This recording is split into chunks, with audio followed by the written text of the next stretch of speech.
Ready?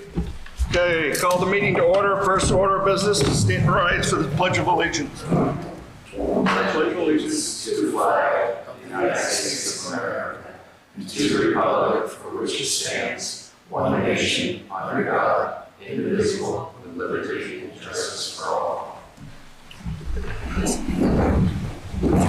So first, consider any changes, additions, or removals to the agenda. Just gotta add Just that add other business, what, between 11 and 12? Yeah, that's fine. Okay. Approved minutes from previous meeting, August 7th. Do we have a motion? I'd make a motion, we accept the minutes as written. Do we have a second? Second. Open for discussion. Being none, all those in favor signify by saying aye. Aye. Guys opposed? Ayes have it. Comments from citizens? Charlie? I'm here to talk about 3 issues. Number 1, first of all, the first issue is the flowers that block the signs on 103 and 100. Town manager just told me how to take care of that. It's not the big thing, all right? That's not the big thing, but you can't have plants blocking state signs, and they do block state signs, all right? Guy was down there the other day, and he's on his machine, he's trying to find out where he's going. I said, where are you trying to get to? He said, Plymouth. I said, follow me, I'll take you up 100, get you to Plymouth. All right, town manager said he's gonna take care of it. My second concern and really gravest issue is concerned with Ludlow PD. I had my trailer up on West Hill parked in my driveway at my camp that was stolen, all right? I made a report to the Ludlow police. It was stolen on I reported Sunday, it was stolen on a Saturday night. I found out the guy who stole it. I went down to Weathersfield, I talked to the Weathersfield police, we almost had it. So anyways, long story, I'm jumping ahead a little bit here. Long story short, I go to the Ludlow police, I made out a report, and I asked them if I could have a copy. Wouldn't give me a copy. This is Officer Weffel, Sergeant Weffel. So I said, why can't I have a copy? I'm filling out a report, I should have a copy. So anyways, I went back a couple months later and filled out another report, called me in, made me sign another report, which I had to swear to. And I said, I want a copy. He says, no, I can't give it to you. I said, what are you talking about? This is still America, isn't it? He had 2 guys in there, 2 young officers. I said, I want them to listen to this. This will be a learning experience for these 2 police officers. So we shoot him out. Why I'm here is he called me a liar. He said, you're a liar. You made a false statement to the police. I said, what? He said, yeah. He said, you took your trailer and took it down to Weathersfield in the middle of the night. I said, yeah, sure I did. I don't even have a hitch on my car. How the hell did I do that? He said, oh, you got one of your friends to do it. I said, I don't have any friends. They're all older and as old as I do, and they're all dead anyways. So we went around on that, and I said, well, I'm not getting anywhere with you on this one, am I? And he says, no, you're not. You lied. So I said, well, I want a copy of my report that I filed. He said, I'll get it to you, So I talked to Chief Billings here. He said, Chief Billings said I'd have it Monday because he was out of town. Mr. Sergeant Lawful was out of town, and he said he wouldn't have it until Monday. Well, this is Monday. I don't have a report yet. I guess he apparently does not know what the Freedom of Information Act is, and apparently doesn't want and doesn't care. We know the person. He never went down to Weathersfield and never interviewed him. He never talked to the Weathersfield police, never talked to the state police. Well, anyways, this guy has got a criminal record as long as your arm, if not longer. He's a well-known thief in the area in Reading, Springfield, Cavendish, Whitesville, and the surrounding area. He loves to steal tools, loves it.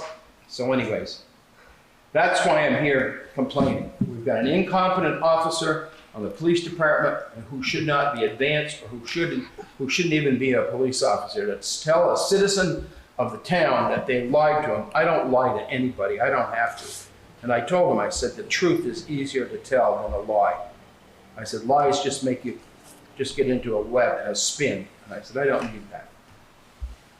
Okay, that's item number 2. Item number 3, if you have any questions on item 2, just ask me. All right.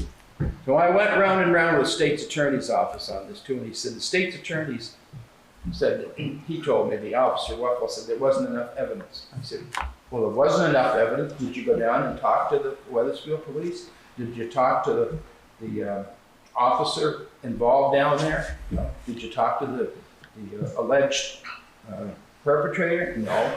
And I said, how they found out it was my trailer is because he dumped the junk down in Weathersfield on this man's property, and I had stuck some junk mail in the truck, in the back of the trailer. Nothing important. And so he had the address. He had my address. I said, did you talk to Mr. So-and-so down there in Weathersfield? At least you could have done as an investigation. I know it's not top priority, but it's still a crime committed in the town of Ludlow. And the guy is a notorious crook. Notorious. All right. Item number 3. I want to talk briefly about the 2 o'clock alarm system that goes off on Pond Street, West Hill and Pond Street. And I think we have if I'm not mistaken, we have a ordinance about sound and noises. A.J. Toffrey goes down at 2 o'clock, 3 o'clock in the morning, blasting his truck. You can hear him go all the way out of town, just about down to past the high school. And I'm sick and tired of it every morning at between 2 and 3 o'clock in the morning, listening to his have to put up with his noise. And I wish the town fathers here would do something about it. Charlie, that's a truck? ridiculous. I'm sorry, it's a truck? It's someone's truck Yes, that he drives? yes. Okay. If I had a muffler on my car, I'd probably be sitting over in Windsor tonight talking about it. But apparently he's been doing this for a long, long, long time, and I'm sick and tired of it. I'm fed up to it here every single night he comes in, or he leaves his house. I think he leaves in that time in the morning to go to work for Black River Produce down in Springfield. All right, end of my complaints. Brendan, you gonna follow up on those issues?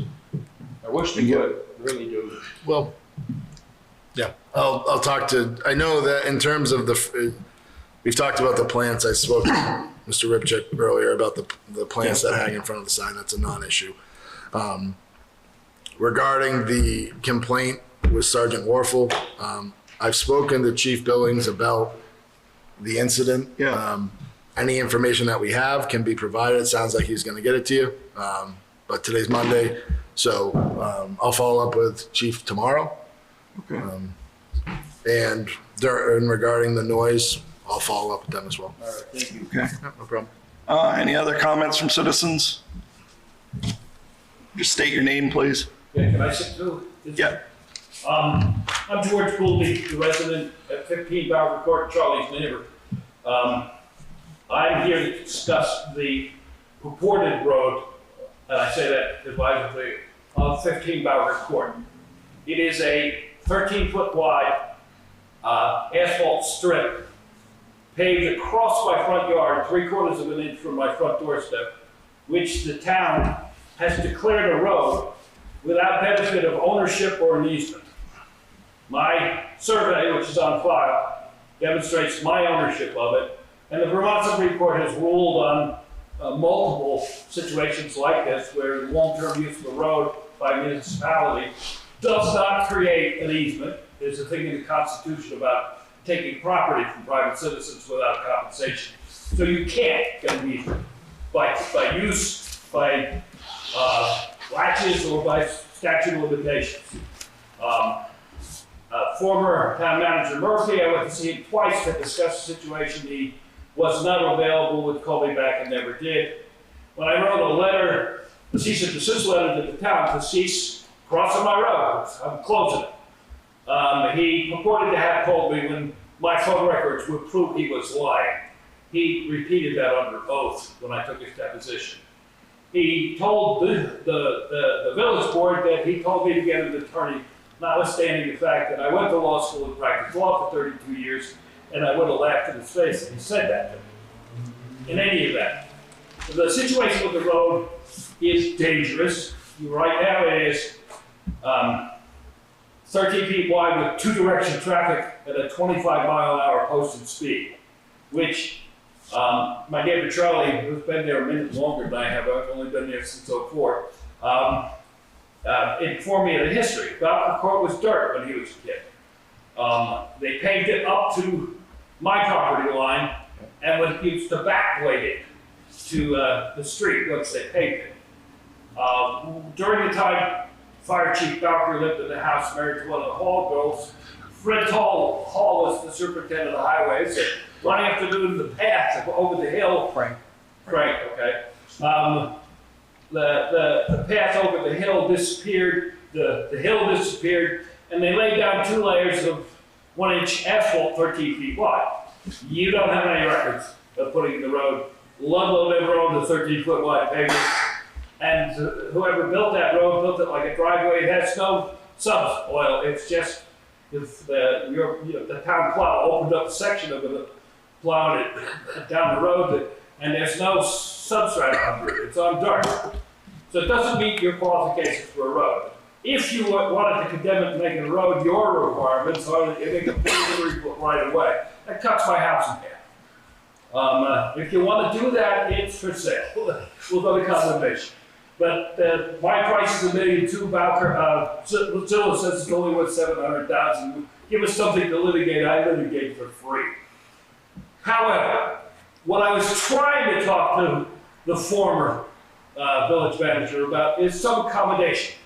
I don't want to make the town highway backblade Bowker Court down. I don't want to prohibit municipal vehicles, emergency vehicles, ambulances, or fire from the road. But I don't want to get killed in front of my house trying to leave from some bonehead coming up at 40 miles an hour. And as I mentioned to Mr. McNamara, is that right? Did I get it right? Yeah. Very Can't good. see that far. What I'd like this board to do is consider authorizing. I litigated the purported junkyard ordinance violation with Mr. Ancuda for the village. He said he had no authority to negotiate a limited use revocable easement that would meet my needs and the village's without. And he suggested by presence at this board a request that you authorize some attorney to negotiate a proposed easement, limited use revocable easement, and adjustments of the road, both for safety and for accommodation of the village, so I don't have to gate it, which is my alternative. Okay. I would rather, frankly, reach an accommodation than win a lawsuit. Because if I gate it, you sue me, you'll lose. If I sue you, you'll lose. And Kuda doesn't have kids that need to go to college anymore. He doesn't need the money. So that's Charlie has given me the history, and he's nodding his head here because he lived there his whole life and watched it.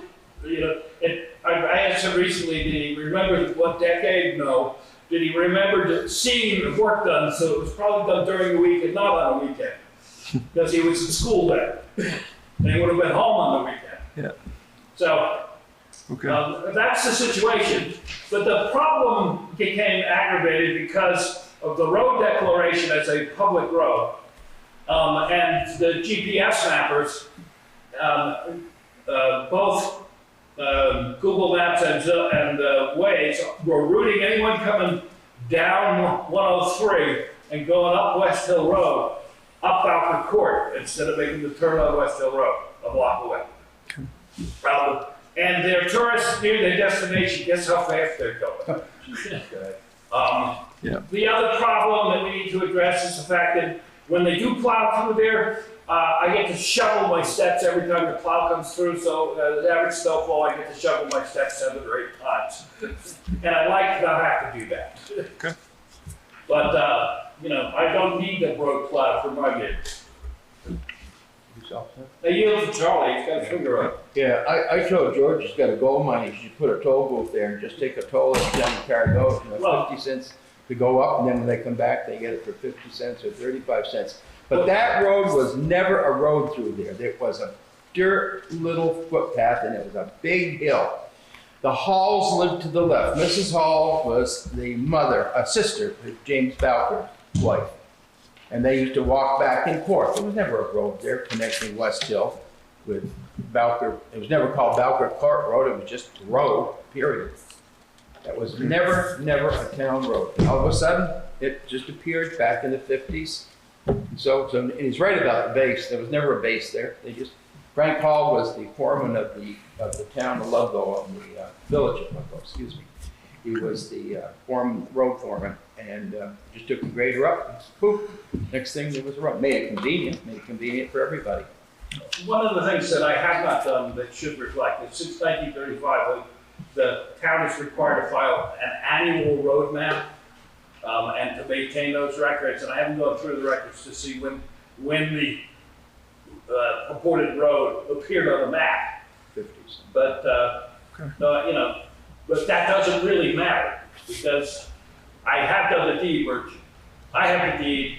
It came up because my neighbor refused to have her. She's got an unattended short-term rental, and I would show up and there'd be 6 cars parked in front of my garage, and I didn't know where to park. I asked her to stop doing that, and she basically told me to go to hell. The last straw was when they pounded out my garage window to steal, so they could throw the firewood they were stealing out to her fire pit. So I got it surveyed and discovered you don't have an easement, you don't have a deed. It's on that survey is filed in the town records, and footnote 7 in that survey is the one that points that out. I wasn't going to make an issue of it, but until my dog and myself were threatened by the vehicle traffic in front of my home. I can't use the back door in midwinter because the porch roof builds a nice 3-foot high berm over the back, and the front's my primary access. Okay. Give us a little time to go, if you can give us a little time to go through it, and Brendan will get back with you. All right, but basically what I'd like you to consider is go through it, authorize him to engage an attorney to negotiate a proposed easement that we can bring to you after that negotiation, so you can consider that. So we don't just back work. Yeah. Sounds like you've done your homework and you have a lot of, I've had a decade or so to do that. you have a lot of knowledge about it. I'm not well versed with Backer Court. Last time I was on Backer Court was probably when I was 10 years old. So it's heavily trafficked. The speed limit's too high. The road's too close to your house. The road's too down, the road's inferior quality, but I don't mind the inferior quality. I like to someday have a lawn and a turnaround back instead of having people parked in my front lawn honking at me because I'm trying to use my yard. Can't say I blame you. I think I'd like Brendan to try to solve this because your issue kind of lied with Scott Murphy, the previous town manager. He and I were oil and water. So would you entertain this board maybe giving authority to Brendan to kind of gain more information from this, and then next meeting we can talk about involving an attorney? I have a short calendar. I'm going to be unavailable for about 10 months after October 3rd. So, and I'd like to get this done first. But while I'm still available, although I'll be available by correspondence, but that's awkward and slow. How many times have you spoken to Mr. Anguta? In the course of the litigation, probably 30. So he might be He's a consummate first. gentleman. He's totally knowledgeable on the subject. He just simply said, I don't have the authority. He was working for the village on the ordinance case. So, and I've shown him the case law and the surveys and the deeds and et cetera. He has all of that information already. And he just simply said to come to this board because he had no authority to talk to me about it. I just needed some time to talk to Steve. Yeah. I'll do that Okay. this week. All right, I'll give you my contact number Absolutely. at the end of the meeting, and you know where I live. I do? So does everybody else. Yeah. Yeah. Thanks for bringing this to our Thanks. attention. Appreciate it. All right, you got it? Yep. Actually, notes on my concerns. Okay. Pass out, there's one for each of you in there. Thank you, sir. All right, I didn't get to it. I actually wanted to talk about the Jewel Brook Dam situation. I'm a hunter, a forager, and I also walk my dog up there. I've been going up there for about 8 years. For people who don't know, I actually have some background information on the dam. There are 4 dams in Ludlow. The largest holds about 130 million gallons. They were built by the Army Corps of Engineers back in the late 60s, early 70s. Now, the thing to know about that is when they were built, they didn't understand spillway erosion the way they understand it today. There are computer models now that can actually do analysis on it. But after the storm and after I got done shoveling out people's basements and moving furniture, I went for a nice walk because I needed some fresh air. And I went up to Dam Site 5, which is where I go quite often. And I noted that there was a very, very large cut in that spillway up there. The dimensions on the cut, for people who don't understand, the way a dam works is that it's this large structure that holds the water, and then there's two spillways that come out the side of it. And the overflow goes down there, and what that does is it prevents what's called overtopping. Overtopping is a very bad situation, nobody wants that. But spillways can also erode. In this situation, we have a couple things going on. The first one is, if you look at, and most of my data that's in there is from the NRCS report that was submitted. It was completed in January of last year, and it was discussed at the February meeting. It was discussed again, I guess, last month. And the thing that concerned me most about the notes from the last, which we just approved, was that the state had told the town of Ludlow that there was no sense of emergency about this situation. Now, that's in the meeting minutes from last month. I'm here to contest that and to tell you there is a concern. And that concern is the dimensions of that spillway cut are 10 yards at the top, about 25 yards at the bottom, and it is about 12 to 15 feet deep. There are trees in it. I've been down in it. I hiked there. I actually had a foraging spot that was on the side of that that's now gone. That went downstream. That's the only reason I know about it, because I walked down to check on some mushrooms and went, wow, look at this. And then I had a chance to talk to some people who were at the meeting last time. And after seeing the cut, I started to do some research. And what I found was when there's spillway erosion like this, that cut that you're looking at is what's called a phase 2 cut. Phase 1 is where the vegetation is eroded off by the water. Phase 2, it starts to drop down. It'll drop down even more, and then it expands at the bottom. Phase 3 is when it starts to go back towards the bulkhead, okay? Now, the other thing I found out, trying to get a picture of that you see, that big picture on there, that is the cut, was that the other side of the spillway was activated, okay? I walked in there trying to get a better angle of picture, and I realized that this had been activated because there's about 2-inch gap on all the tree roots in there, which means the soil was washed out. And then I looked down, and there's another cut on that side. So there's a diagram, I think, on the third page. No, it's right there, Brent. Yeah. That diagram shows you the location of both of those cuts. And they're pretty serious as far as I can tell. I don't have dimensions on the other one because it was too dangerous to get down in there and walk. Okay. But I know that spillway erosion can happen very fast. There's a case in there of a place in Mississippi where 190,000 cubic yards eroded in a 23-hour period. We're currently in hurricane season. I'm also, believe it or not, an amateur meteorologist, and I run weather models every day. The global forecast system shows a strong hurricane coming across the Atlantic right now that is predicted to come up towards the East Coast. That's why my sense of urgency on this is I'm aware that there are things that could be done to perhaps bandage that spillway cut. And if the state told us it's not a big deal and we should just wait till this bigger project happens, that's not correct. We should probably do everything we can, or at least have a qualified person. I'm not a qualified person to analyze that. But a qualified person that we're paying, who's not related to the state maybe, to come out and look at this and say, what could you do to put a Band-Aid on this cut before the patient bleeds out? And in the NRCS report, there is a breach analysis. And for Site 5, you'd be looking at a 30 to 45 foot wave. You'd be looking at 53,000 cubic feet per second of water coming out of there. Now, I don't know about you, but I don't really think about water in terms of cubic feet per second. That's kind of nebulous. So I converted it to gallons. 398,000 gallons a second would blow out of that dam.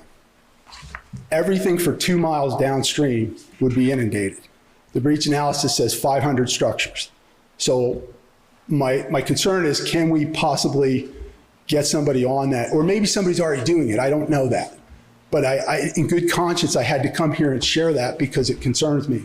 And only because I've been there. You know, I walk around up there and I never knew how that dam worked until we had this storm. And somebody posted a picture of the spillway running. And I went, wow, that thing's full. And then when I went back up there, there's an 80-foot tree, an 80-foot stripped out paper birch that's sitting up on the spillway. That's pretty impressive. In terms of sediment, there's a sediment analysis in there as well that the NRCS did. And that was specifically Site 5 needed to be dredged. It's a huge project. I don't envy you guys. You guys got stuck with this. I am sorry.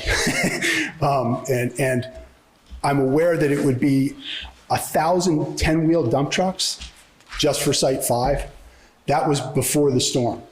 So the creek bed that's up from there, I cross and I do bear hunting scouting, and that creek bed now has 4 foot high of silt in it. So that's probably how much got added to the dam sites. If there's anything I can do to help, I want to help, whether it's just awareness of it. I'm fairly certain most people don't even know where these dams are. I've been to every one of them. I've hiked every one of them. I've hiked around them. So I'm real familiar with them. If anybody wants to see that, glad to take you up and show you some vantage points if I can. But I truly appreciate everything that you've done. I just want to say, the town of Ludlow, I love Ludlow.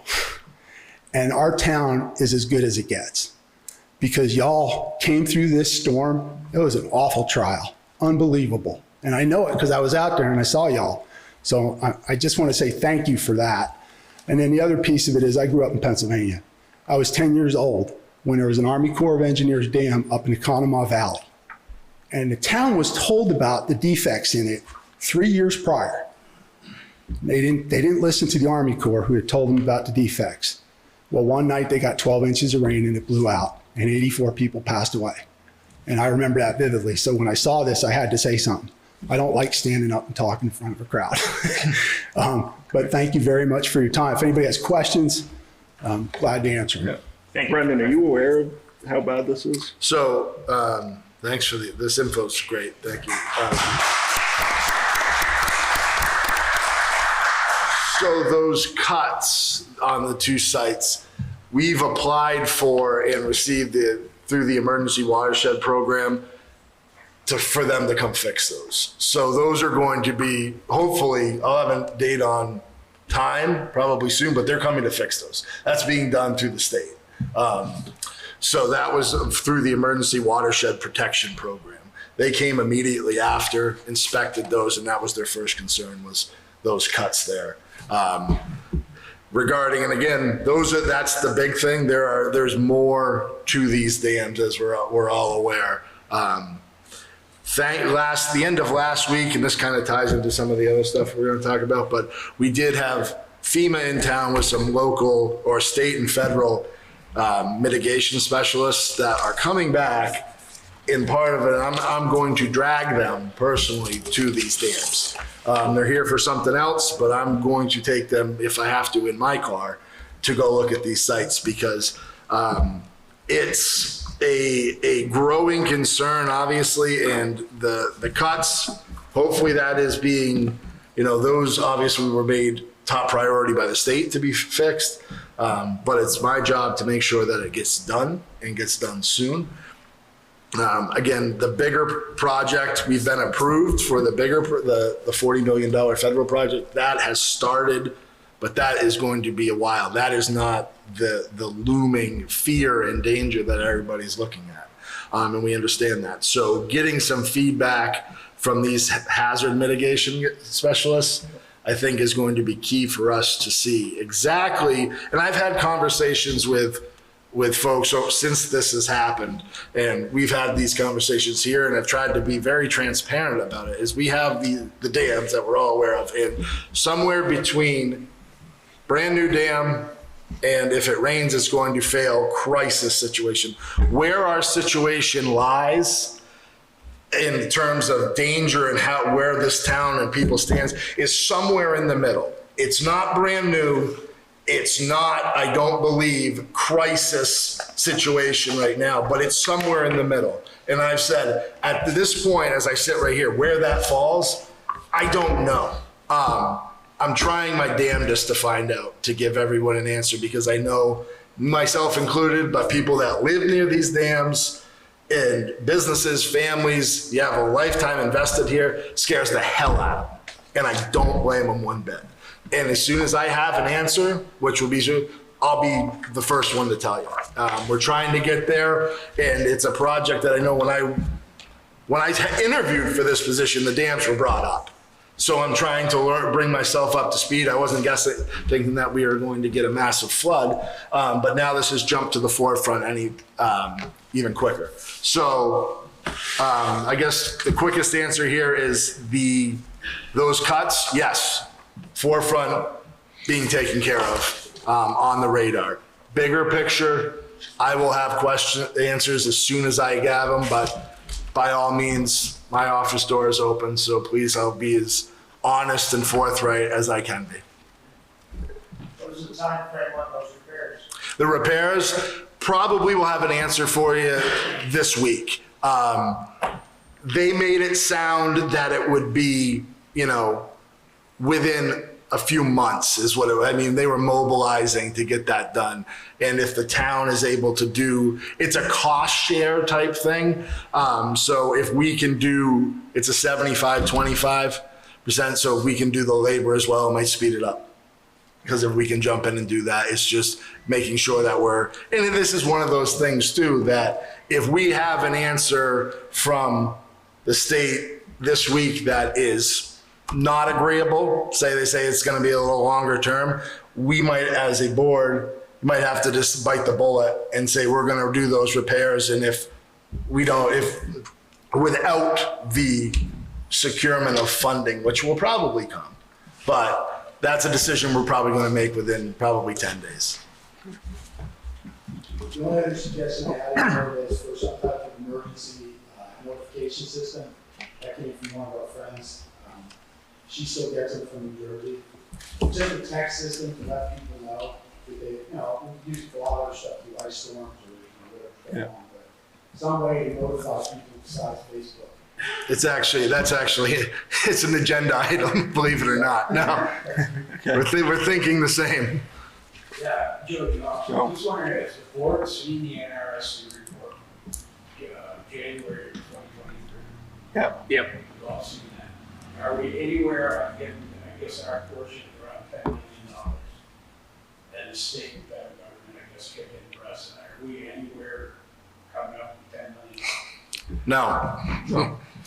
Just in all honesty. So I've signed the contract, moved forward. I had received an email notification last week that it was approved. The project and planning, engineering for the project is moving forward. And they said, yes, it's going to be $10 million. It's actually 11 on the town share.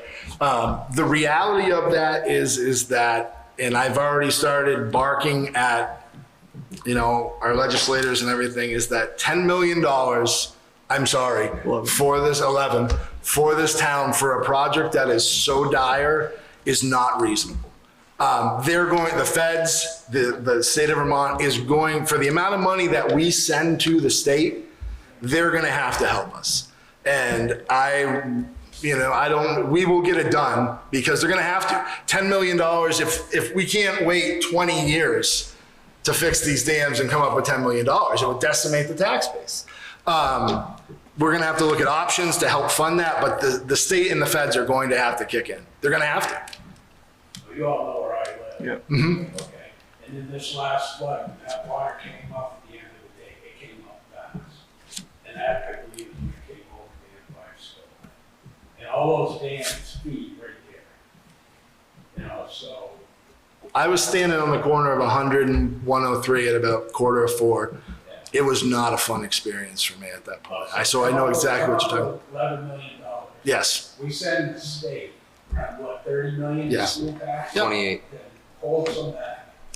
That's, and that becomes I don't disagree with you. They had a $94 million surplus. That question was raised It was. at the governor's meeting in Jabba Baba's, and they looked at me deadpan and said, "The budget's already spent. The legislators will never earmark that money for you." Then we hold it back. So what we do is we get a commission of all the other towns that are being sucked dry, you know, gold towns, and we petition the state on that level when we're all on board. Killington, Stowe, the litany of them. I think there's 13 or 15 of us. Yeah, I mean, this situation has been going on for years. These dams have been pretty much in the way. You know, and time has passed to sit back. No, it's action time. But we know we have to build those dams. It's just $11 million. I mean, unless we have David Copperfield here, $11 million doesn't just come out of thin air. So we're exploring avenues. Rest assured, we're looking heavy into state and feds helping. Yep. Yeah, for those who don't know us, Bud and Shona Trimbley, we've lived here the last 35 years. We've had 4 kids graduate from Black River High School. Just to go on record, you're about the dam and concerned about that as well. A lot has been said that really I don't even have to mention. Thoughts on our minds, how well the dams have been inspected since July. Does it meet all the safety and other, state or other regulations? And the next, this past July or Irene, are we in imminent danger? And so these are just the things on our mind, and it seems like obviously Brendan and others know about it and addressing it, but we're concerned. So, I mean, we had grandchildren here this past storm, and we had to get out of Dodge and, head to higher ground to some friend's house as we did last time. So, thank you for your time and all the work you put in. Any other comments? Question, your name, please? Sorry. Winter. Yes, I apologize for not identifying myself. Glenn?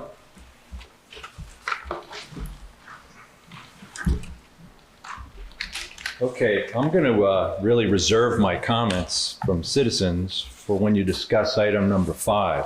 However, I would like to point out that I thought that the minutes from the most recent meeting were awesome, and many of these issues were covered in those minutes. I asked questions about the siltification, I asked about the dams, and for those of you who don't know me, I live in the bottomland, okay? And so when these dams give way, it's going to hit me last, but you're going to be riding by my place, and hopefully I'm not riding with you. Thank you. Eric? I want this up to you. Thank you. Eric Alden, Trailside Road. I wanted to bring to your attention something I had a brief discussion with Brendan about, and that's the difficulty some businesses are having in trying to put themselves back together and wade through the requirements of the town, the permitting system, the DRB, the feds, the state. For example, we obviously all know we just had a devastating flood. State of emergency was declared. There is some overburdened requirements being placed on businesses that are trying to put themselves back together. I'll talk specifically about the mill because I'm attached to that. Over at the mill, we have several businesses. The lower level was flooded out. We lost sheetrock, flooring, trim, windows, stuff like that. Nothing major down there. In order to reconstruct what was previously there, we're being required to go in front of the DRB, which is a long process. They only meet once a month. The deadline to get on the docket is 5 or 6 weeks before. So if you miss that, you're waiting 2.5 months to get to the next meeting. That's not reasonable for folks that are trying to put their lives back together and their businesses back together. Additionally, going in front of the DRB, they have a list of requirements. The requirements are the same as if you're just trying to put up sheetrock or if you're building a whole development like Jackson Gore. For a place like the Cafe Delight, Ado Brew, small businesses that were in the lower section, that's ridiculous to have to go through that process for them to be able to reconstruct their business, to hang sheetrock, to put lights back up. put carpeting down. They're being asked to submit elevations, floor plans, engineering reports, a letter from the ambulance, from the fire, from the police department. The mill's been there for 188 years. Those letters have already been received. Those businesses have been there for 43 years. Those letters have already been received. There has to be, in the state of an emergency, some consideration to reducing or relaxing some of those requirements so that folks can put their businesses back together. There's absolutely no reason that I can think of that a business like the Ado Brew or the attorney's office that's down there would need to go in front of the DRB for a public hearing to replace sheetrock, to replace carpeting, to replace their windows. It's asinine, honestly, it really is. But that's what they're being tasked with, the permits from the state. And the planning office, I believe, there's a regulation, a FEMA regulation that requires waterproofing if you meet a certain trigger. I believe the planning office is wrongly forcing folks to adhere to this regulation. There's triggers that, certain steps that trigger those regulations. New construction, substantial damage. FEMA's description of substantial damage is 50% more of the value of the building. The mill's worth $8 million. $4 million of work is not being done there. So to be forced by the planning office to have an engineer come in and submit a waterproofing plan is just, it's crazy. They don't have that kind of money, and it's unnecessary, and I think it's being wrongly applied across the board by businesses that don't meet that criteria of 50% or substantial damage. So I'd like for folks to think about ways to reduce some of those requirements. And this board has done that before, most recently with the expenditure amount, raising that up. You guys voted, say, all right, yeah, we won't keep that 5,000 limit or whatever it was. Look at some of these requirements and help these businesses get back. The Cafe Delight can't stay closed for 4 months. They just won't survive. The mill has not had lights for 2 months, no water for 2 months, no heat, no fire system, no alarm system. That building is really in danger. But we have to wait 2.5 months to go in front of the DRB that only meets once a month. We need help. We need a different solution. Thank you. Brendan, what's your feeling on that? Thanks for bringing that up. Eric and I have talked about it, and I would, I think that he has some very valid points where, we've done our best and we're trying to support everyone, every business in town, and trying to find that happy medium of helping people get themselves back on their feet and open rather than hindering them is not what we want to do. Yeah, I mean, I don't feel if they're changing anything. I'm not sure what the answer is. As again, I think there's a lot that can be done to, my personal feeling is that if there's not if you're just, and this is how FEMA kind of deals with the town too, if you're putting something back to the way it was, it's not a major issue as long as it's going to pre-flood concessions. But again, there's more to this. Okay. So we have a town plan that has, we've adopted the flood policy, Correct. a national flood policy in there. It's a 119-page document or something like that, one section. So it's a dense read. I don't know all the nuances of the national flood policy that we've adopted here. But if you're not changing use and you're just trying to reopen your business, it is antithetical to any sort of common sense thinking that you would have to reapply for permits that you already had before a national emergency like that. That's totally anathema to me. Mm-hmm. I don't agree with that at all. I don't either. There's a provision in the current zoning, section 60 or 260, that allows for administrative changes, minor changes to your permit, if they're considered minor changes.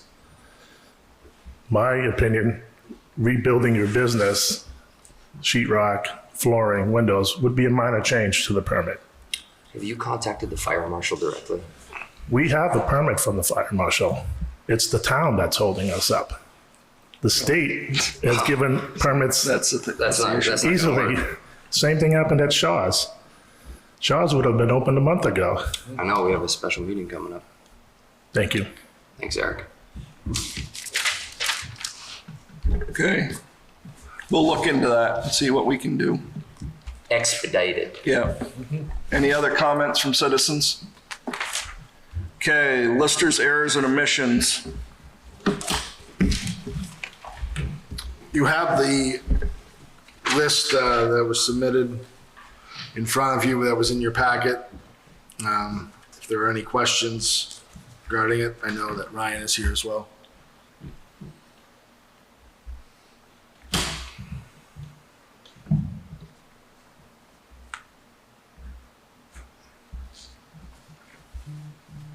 You just want a motion to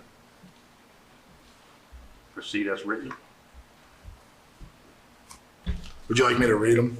No, are we just, you're looking for a motion to approve? I guess that this is, Yeah. in the past, how the board has done it. If Yeah, you just take a looking motion. for a motion to approve. Sign. Motion to proceed as written. Yeah, is there anything else that we need to know, Mr. Silvestri? Oh, wait. Yeah. Need a second on that before we discuss it. Second. Okay, George, second. Open for discussion. Thank you. No, these are mostly errors with parcel splits, where acreage wasn't removed from the parcel after a portion was sold. So these are just due to some kind of common things because the state makes us combine parcels and then separate them when they sell individually. And sometimes when they sell individually, there's another survey that my office doesn't always get. So there's inevitably some of these slip through the cracks. The reason I have to go through P&O is because it's after all of our grievance deadlines. So this is an actual error that was lodged in the grand list, which needs your signature to move forward to make that correction. Understood. You have that form to sign here. Yes. Is this going to be signed by everyone, Bob? We approving this? Do we have to give all in favor? Yeah. All those in favor signify by saying aye. Aye. Guys opposed? Guys have it.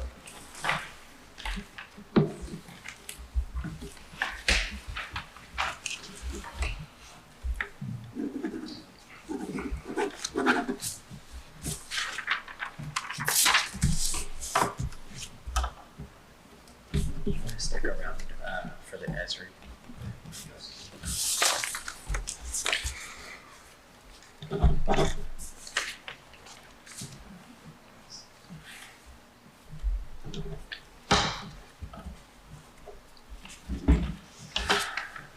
Okay, FEMA update. Sure. So we have kind of moved into the phase now where documentation, FEMA correspondence has picked up with the town. We had our town and village, we'll focus on the town, scoping meetings last Tuesday, which consisted of myself, our project manager, Ron Tarbell, as well as I said, a couple of mitigation specialists. State of Vermont was here. A couple of gentlemen that were here to view certain sites. One thing that is different from, I guess, FEMA during Irene and FEMA now is that, in all transparency, this is my first time dealing with a major FEMA event. I've dealt with FEMA before, COVID, but nothing on this scale where they roll into town. And from all accounts during Irene, it was a living hell. That's unfortunate. It sounds things may be streamlined. I'm not so confident yet. But our first meetings went pretty well. The town has spent just shy of $1 million in expenses that we have written checks for. regarding the initial recovery to where we stand as of Tuesday last week. The FEMA process really becomes, after the scoping meeting, becomes a cost recovery project. Contracts, submissions regarding project availability. So we're trying to recoup as much of that cash flow as we can. It seems that like right now we're in for 75% reimbursement from FEMA, 12% from the state of Vermont. That is subject to change from the state, but Yeah, the state fluctuates between what, 10 and 12 and a half? yes, yep. So we're in at 12 right now. We met with them on the 29th. They, instead of going around to every project in town, they look at projects that are 80% less completed or less. So they only had to really look at one or two projects in town right now that we considered 80% completion or less. So that's a good thing. From that point on Tuesday, we have 60 days to add to our projects, the scope of the projects for the town. That is where Ron and I have kind of sat down and started looking at smaller projects, debris removal. We had the list of the ones that everybody saw on TV. We know what those were. But it's the other ones that the small projects, a culvert here, debris removal here, removing debris from a river or stream. That's where we're at right now, is making sure we have all those boxes checked so we get our money back. Feeling like we're in a pretty good place right now. This kind of ties into our conversation earlier, is that our meetings now are twice a week for the foreseeable future, whether that's in person or on Zoom. They are coming back. I know they're coming back Tuesday for a site visit, and the state of Vermont and federal mitigation hazard specialists are coming with them. And that's when we're going to go to the dams as well. So that's where we stand with that. So far have been fairly easy to deal with. Our office staff has been very good in making sure everything's documented. We have, in the first 10 days after the event, Kevin McPherson, Jared Jowney, they went around and photographed pretty much every aspect of the damage in the town, which amounted to about 1,500 photos. So our document, the thing that FEMA says is document. We have that cornered at this point, so we're very good. But this is going to be a long haul. And it's just kind of keeping everyone up to date, making sure that we get our submissions in time and continue to move forward. And they're using the term "build back better" is what they said. So we have upgraded things. We're trying to, but where we are, some things you can only do so much, unfortunately. So moving forward, but that's the FEMA side of things. So I'll continue to keep you updated as we go, and I'll have a running tally for the board as to what our reimbursement rate is, as we have talked with ULA regarding what our financial status is. Right now, we're doing all right.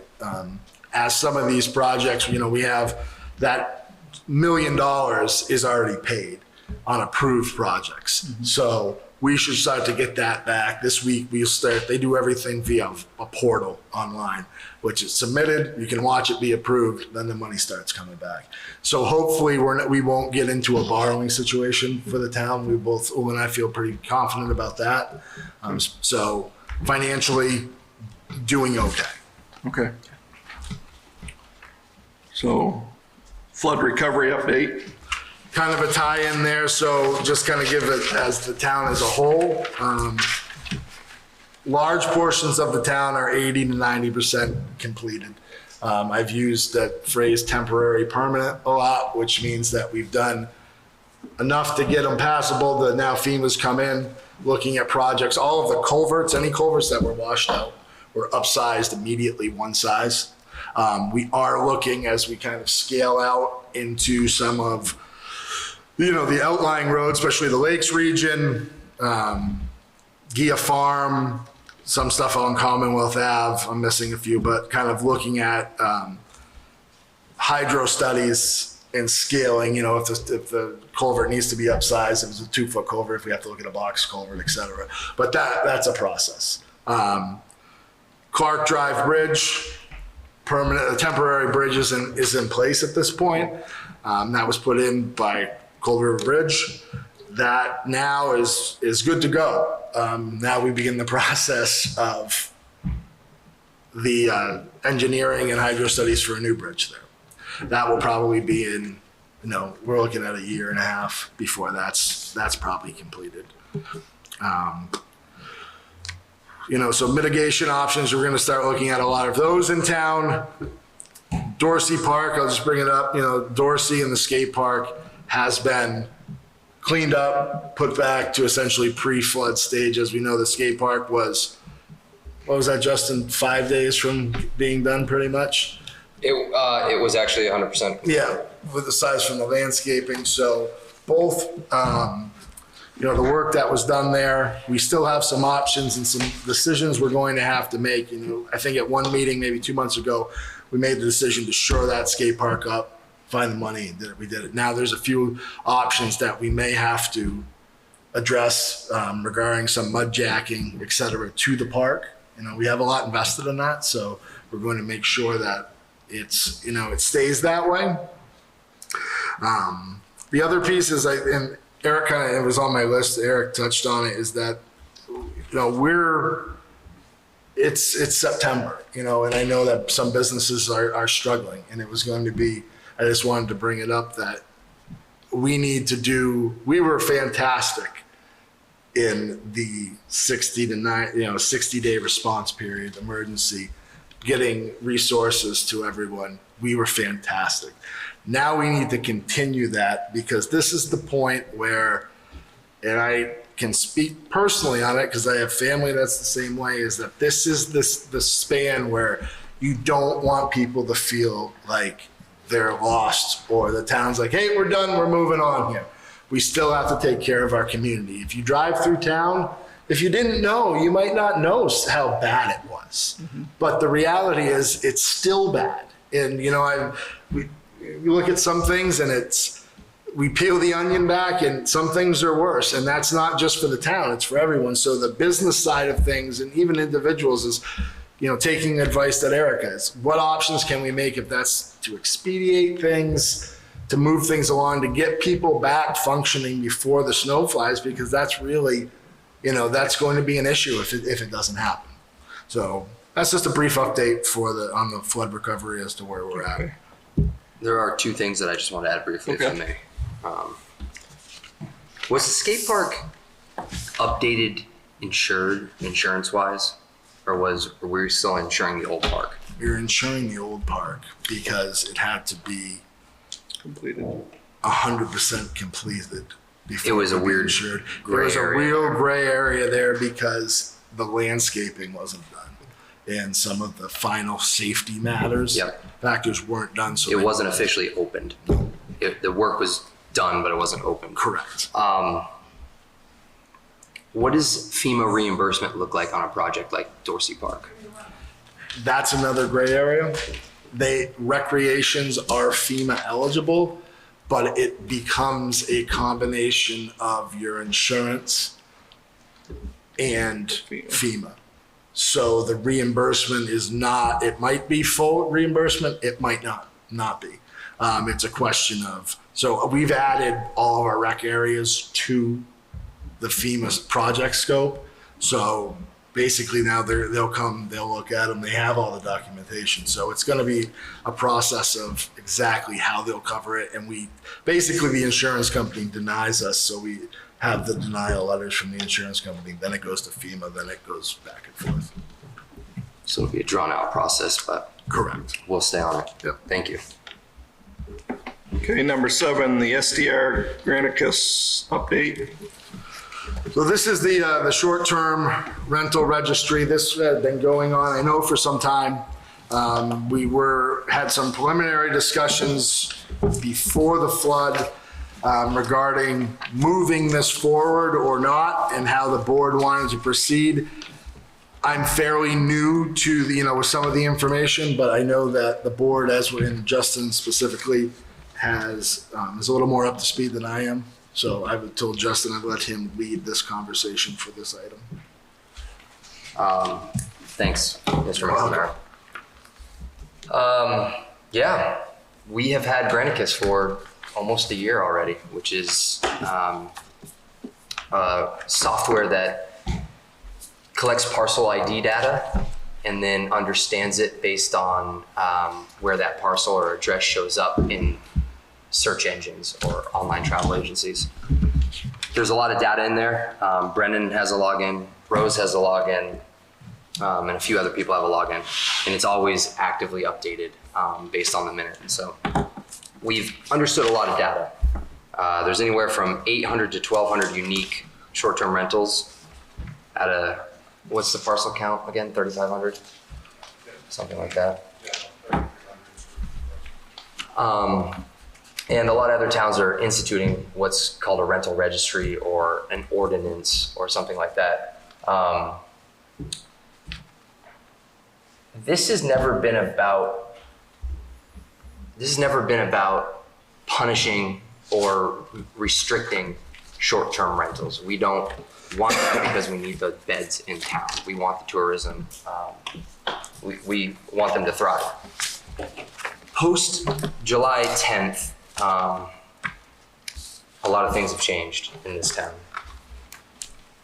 The need to understand where we're going in the future is of the utmost importance now, especially. And one thing that I've always viewed is regulating short-term rentals as a way to legitimize the income stream and also let Ludlow capture some of the money that is out there in terms of short-term rentals. So I've looked around in the state of Vermont at Rutland, at Killington, at Woodstock, at Plymouth, at Chester, at Stowe's, at Burlington's. There's a lot of places that have them. And a lot of places that don't have as many short-term rentals that we have them, such as Rutland. And what I've personally come to the understanding of that less is more in our situation. We don't want a lot of restrictive regulations. We don't want a lot of rules. We don't want a lot of details. We want to just keep it simple, straightforward, self-registrating, do like a memorandum of understanding, and move forward with the rental registry. Because we're a year in, we've all looked at the data, at least the town leaders have. And I would make a recommendation to move forward with a permit process. But I understand that there's probably more discussion to be had, and maybe another committee, maybe not. I don't know where the select board wants to go with this. But my understanding is a straightforward rental registry, no frills would be the best for Ludlow. And that's all I have, town manager. Oh, and Esri, do we want to actually talk about Esri integration? Sure. So Esri, Ryan, you might have to do some heavy lifting on this one for me. Thank you. So with the Esri integration, what Granicus wants to do is overlay their data with our town tax maps. Their data is individualized by address. So, 50 West Hill. 50 West Hill, the owner of that parcel may own 3 or 4 parcels around it. The state of Vermont then tells me I have to combine them. So on our tax maps, those parcels that are contiguous and combined have no data linked to them. There's only data linked to the one principal parcel that has all of the value and all of the information now combined onto it. So the Esri integration will work, I would say probably 90% of the time, but there will be a 10 to maybe 15% where our data, which is done for taxation purposes, is not going to perfectly match their data, and it's going to have to be basically handled on a case-by-case basis, which is I absolutely can do. I don't know, one question I would have for them is what they stand to gain from it. They know where all the properties are. They have Google Maps. I've been sending them our grand list data, so they have ownership, mailing address, and then the particulars of the property itself. So it's a Cape style home built in 1840, all that type of stuff. So they have all that public information. I've sent it to them twice. I can send it to them as many times as they want. Typically, all of our data is updated as of April 1st every year. So I don't know how they want to overlay their data with our tax maps. It won't be perfect. So actually, the biggest thing, the condos, actually, is the example I want to bring up. Every condo on Trailside is linked to one parcel. Oh, right? wow. So because it's all one physical parcel with, 400 units. So all of those would have to be handled basically on a case-by-case basis. And they have that data already. So I don't know if it's an added cost to the town to have this. I don't know if it would be worth it. I'd like to hear why they'd want to do it. They have been pushing it hard, and I think it was because they were missing some parcel identification data.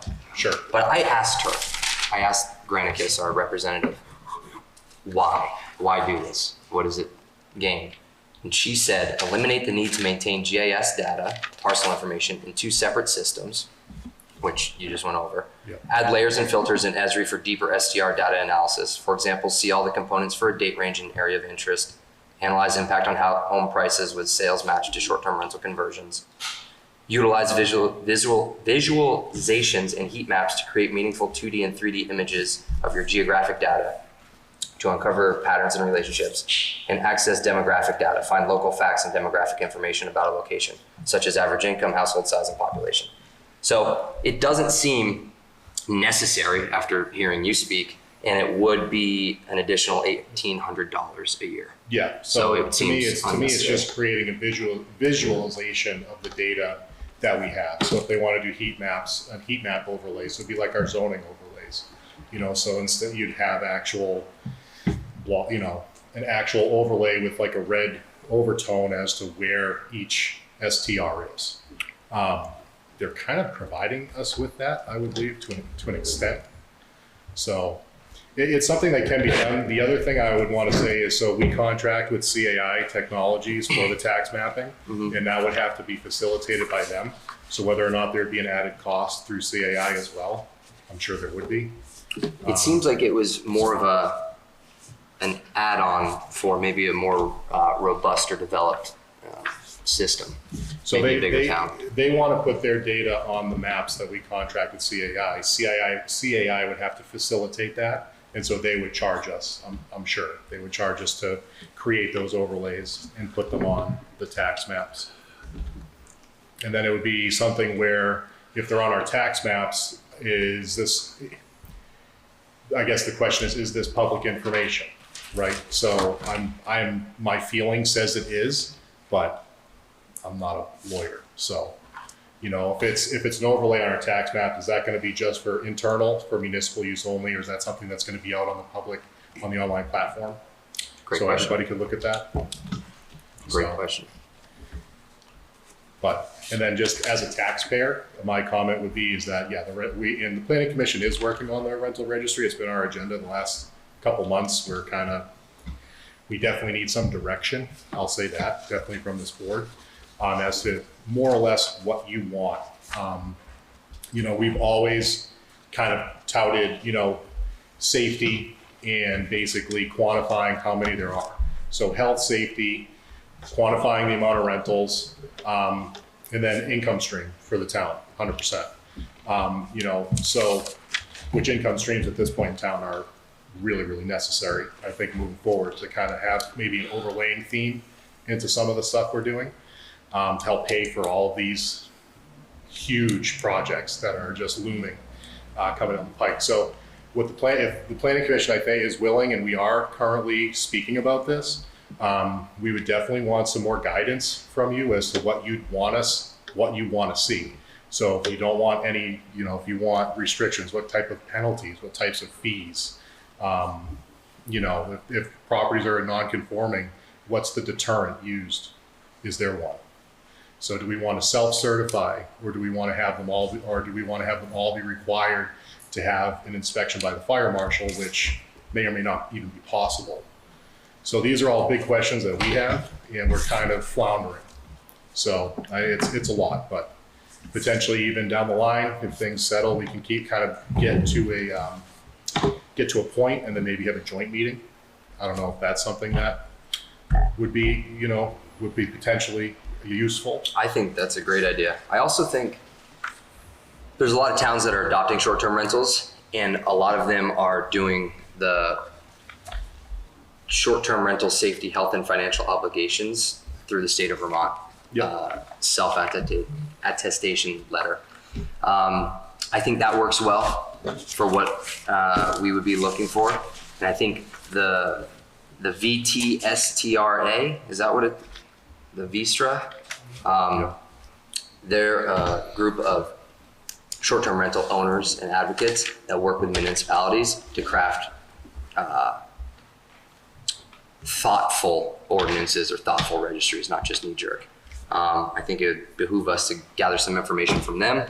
And I think you guys are working on workforce housing definitions, changing the definitions of inns. But when I looked in the definitions, short-term rental was just a one-line little rented under 30 days, where you could develop homestead versus non-homestead short-term rentals. There's more language that you could dive into on a more granular level. But I don't know what the direction of the board is. We haven't talked about this in a few months.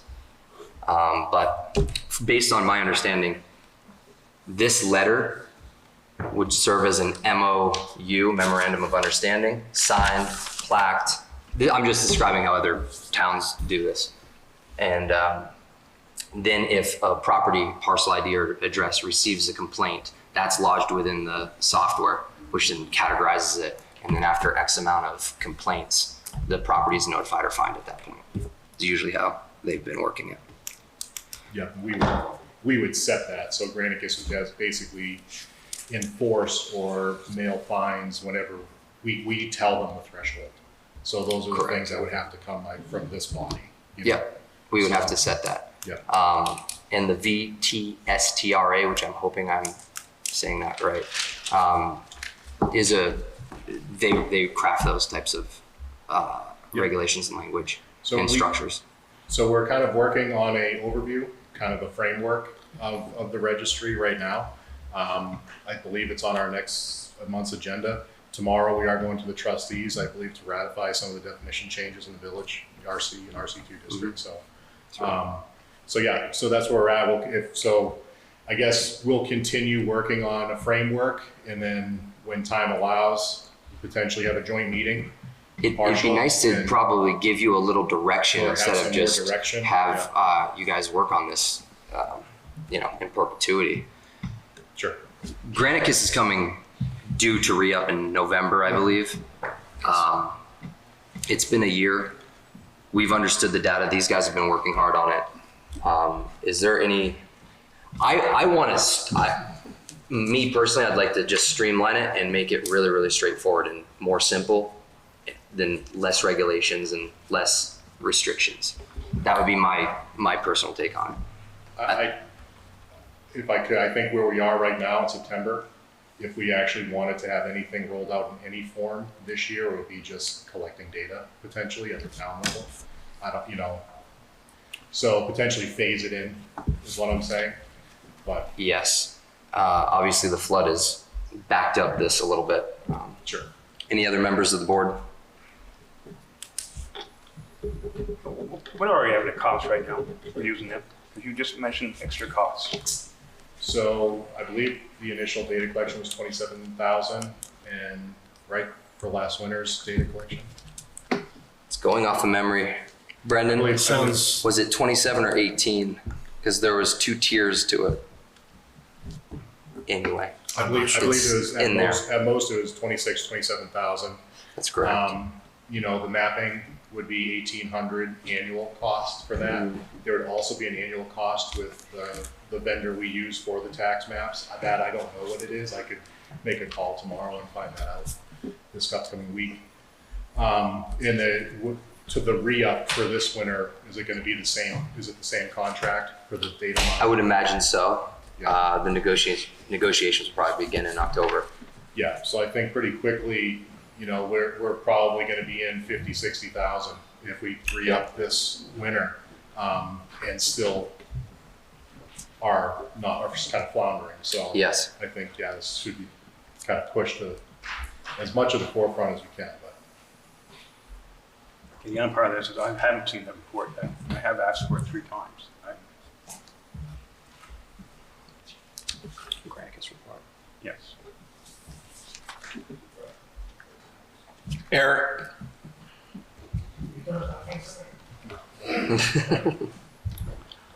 Eric Alden, Chelside Road.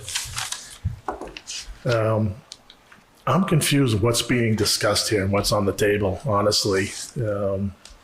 And I consider myself pretty knowledgeable on this subject, but what is being decided tonight? And before you answer that, I mentioned at last meeting, we know short-term rentals is very polarizing. It's an emotional subject for a lot of folks in town. So I have a concern, that we're still using the acronym STR, that a lot of folks may not know what that is.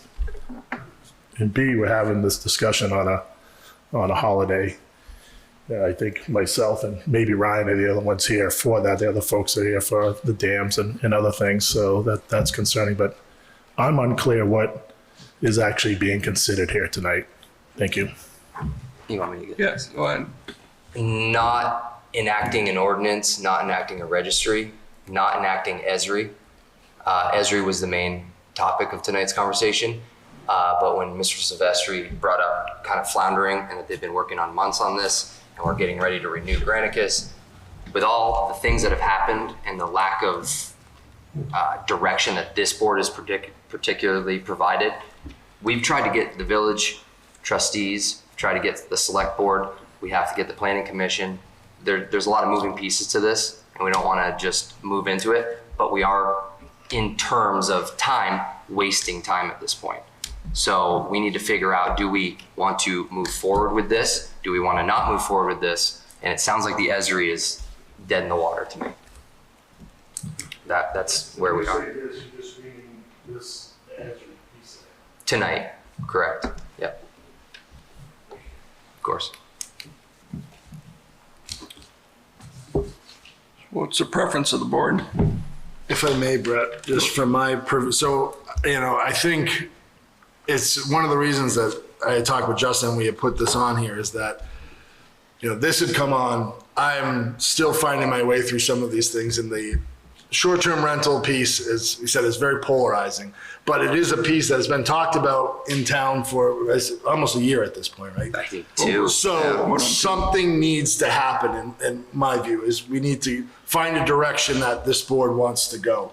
What I'm going to do, I'm tasking myself, is to get involved with the planning commission and see exactly what they're building, looking at what direction the select board may go, and then I can offer my opinion, as the town manager. Right now, I do not have that. I have not been able to jump into the short-term rental side of things since I've been here. That is something that is on my forefront because I think this is an item that needs to either be moved down the road and we need to continue to do it and we're invested in it, or it needs to not be. So it's kind of, we got to get rid of the gray area, but that's on me to kind of jump in so I can also offer my opinion and give my opinion and my position to the board. Yeah, and I mean, sorry, not for nothing, but Rose has been out for a while. We had a national disaster. There's been plenty of distractions. I agree with you 100%. I think looking at it from the outside there's 3 or 4 different parties that are all working on this, but each doesn't know what the other wants. So when the planning commission works on it and they bring it to the trustees or the select board, a lot of times it's, well, that's not really what we're looking for. So as Ryan suggested, maybe, a joint meeting between the select board and the village board, which is basically the same, the planning commission and, the short-term rental committee is in need, because we are continuously going around in circles on this, and that, with all due respect, that happens a lot here. Like Bowker Court has been discussed here for 5 years.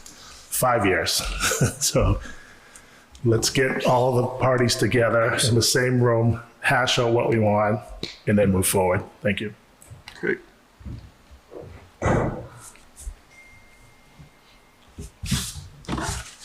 What's the preference of the board? Well, I'm just trying to get a joint meeting together. I want to be poor.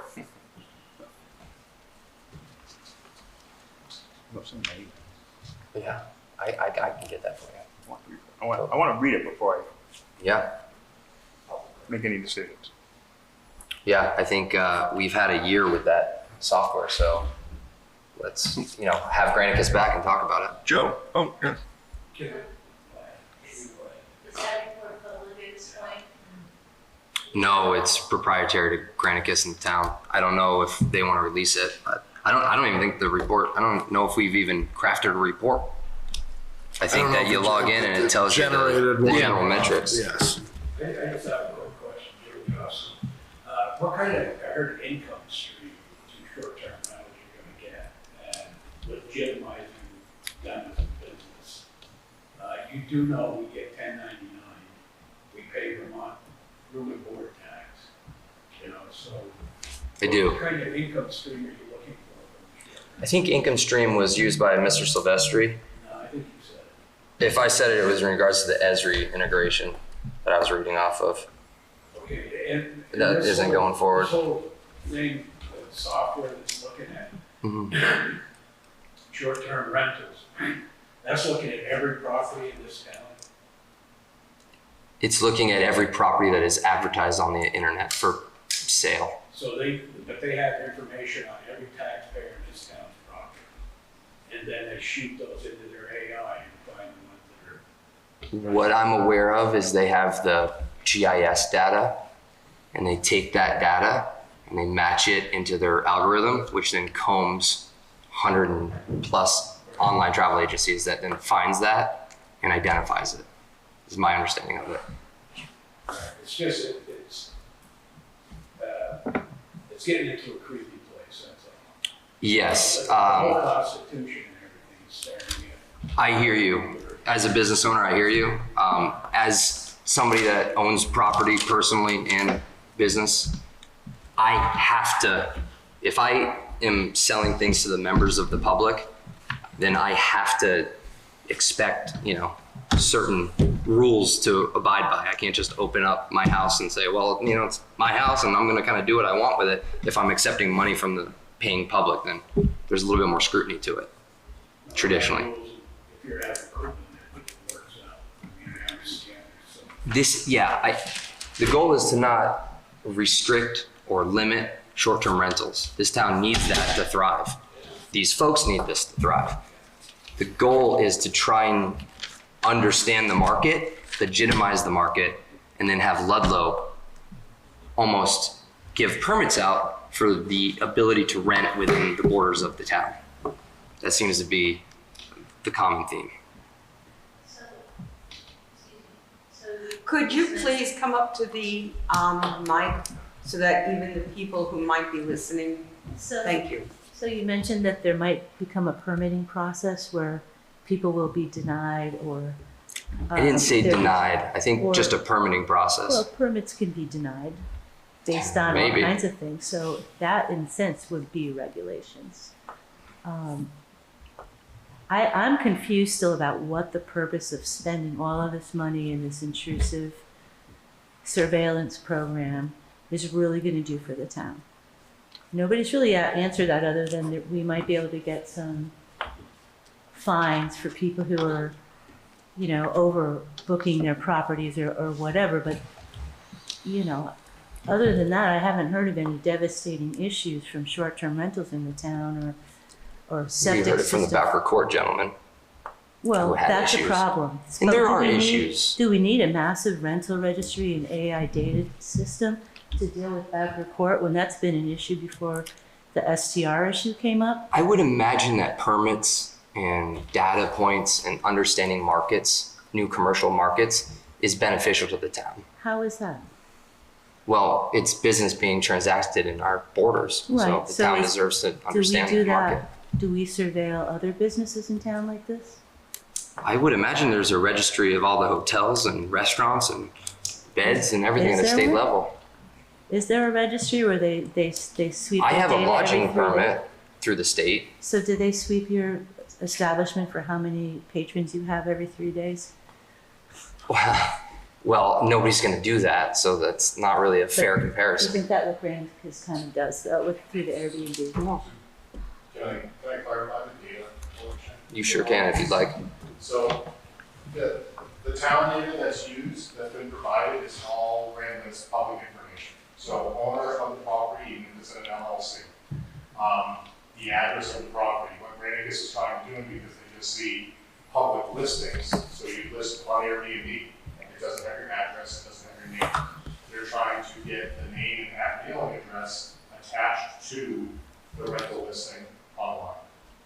That's the whole point of having it, because without that connection, there is no registry, right? There's no way to send someone a letter that says, well, you know, your property had 15 vehicles outside of it this past weekend, there are multiple noise complaints, and by the way, you're listed as a 3-bedroom home, right? So that's the kind of data that's the kind of data in the registry, you know, this is more my opinion, but it's more for health safety, fire safety. I inspect a lot of homes, and I see some really unsafe circumstances. So if not even just to educate people that are renting their home, that would be the bare minimum of what this registry could do. So, and then obviously there's a lot of conversation about what more could be done. So. I think personally that kind of is like a safety thing. That's the biggest thing. Is if in the middle of the night we get a fire call that there's a house on fire, and we have this data in hand, right? That list would be provided for the fire department to know. Well, that's an 8-bedroom short-term rental. That would be kind of on a list of, hey, we need to make sure that we're looking for enough people inside the house. This isn't just a second home that's maybe only used once or twice a year. And I think that's personally where that data really is going to come in handy, to hopefully save and keep, prevent loss of life.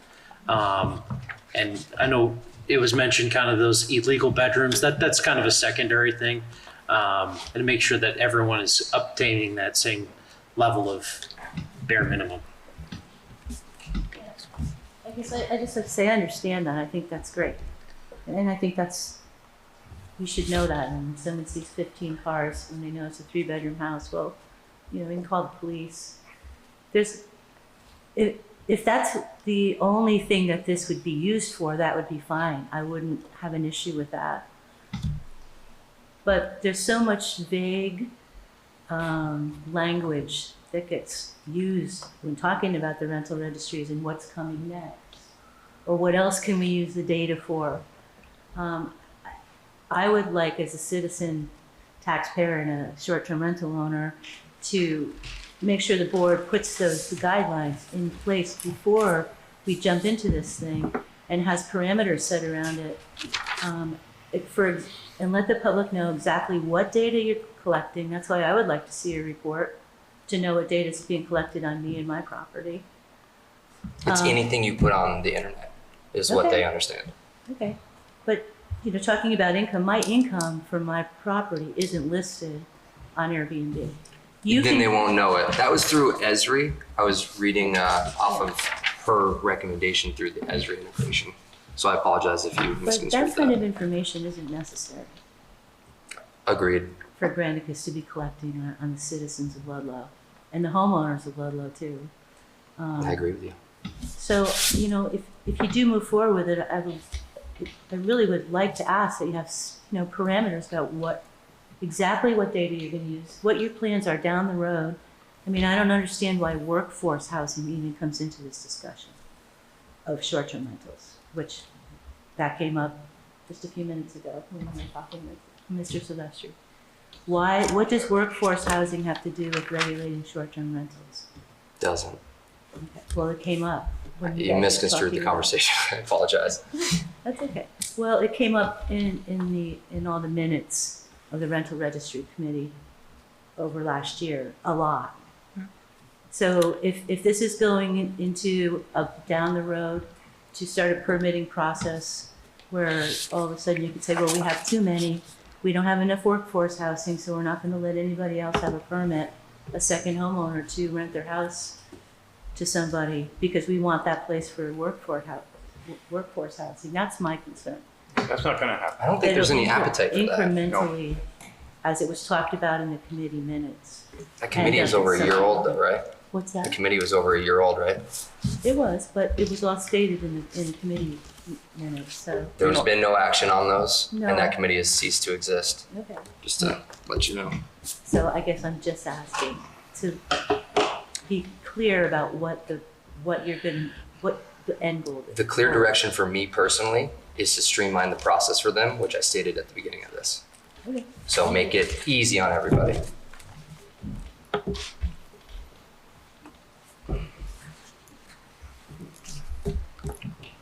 So where are we going from here? We're gonna have a group meeting, or is that the preference, or? I think it Table it till behooves next us to meeting. understand a little bit more on this. Okay. And I encourage everybody to read up on the state website definitions, that little attestation paper. I also recommend reading what was submitted in your packet for Rutland and Killington. Okay, so we'll bring it up at the next meeting. We can Yes. get a printout of the report and so we kind of have a good generalized, however that works out, so we can all make an informed decision. Boy, you know, Eric, you have something you're bringing to trustees tomorrow night? You have something you're bringing to the trustees meeting tomorrow night? I'm not sure. What am I bringing? It was the planning commission's definitions that I think was being referred to. Yes, tomorrow night we're bringing some down. Oh, I'm sorry. I know it seems like I'm on that board. You're always there. it's true. Okay, item number 8, discuss possible lease extension with the expenditory school at Black River. You have a letter in front of you from the Board of Trustees from the Expeditionary School at Black River. At the last meeting, we discussed how the school is going to move forward. They had representatives here. We kind of left it as we would have it warned at this agenda, as an agenda item at this meeting to discuss further the lease agreement between the town and the school regarding the building. Mr. Blodgett is here, and he can speak to, the floor is yours.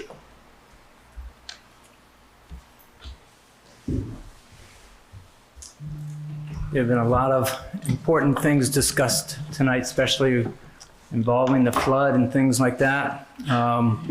As a representative of the Expeditionary School of Black River, I want to also thank the select board and all the members of the town that have been working so hard. One representative from the town that has been working extremely hard with the flood relief has been Patty Potter, who and her crew up at the transfer station. She came to our school. We've been working this year on Ludlow and the flood. She came to our school, gave a wonderful presentation about all of the ramifications of the flood to her area and the dangers and all the things that they've been doing up there to help. We are also going to be visiting the sewer treatment plant with Joe so the students can see the ramifications of the sewer treatment plant and what happened there. We went across the street to the trailer park and met with a number of people over there along with the owner.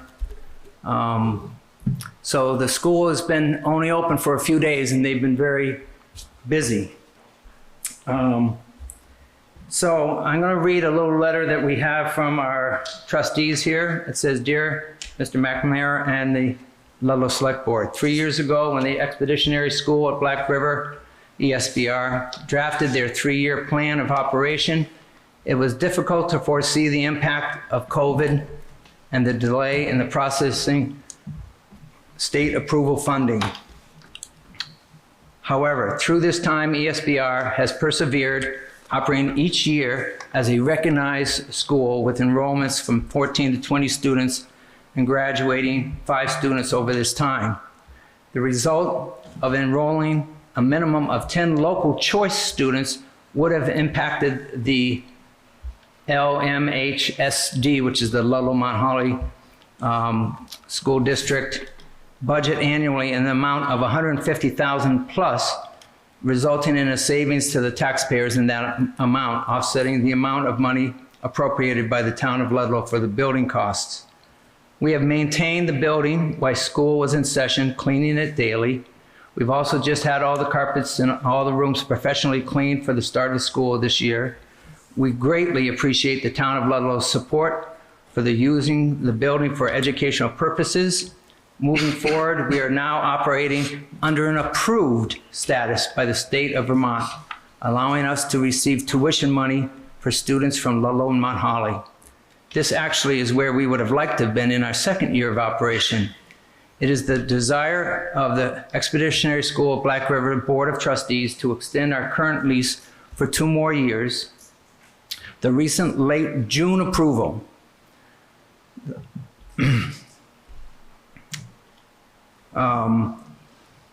impacted our enrollment and our budget for this 23-24 school year.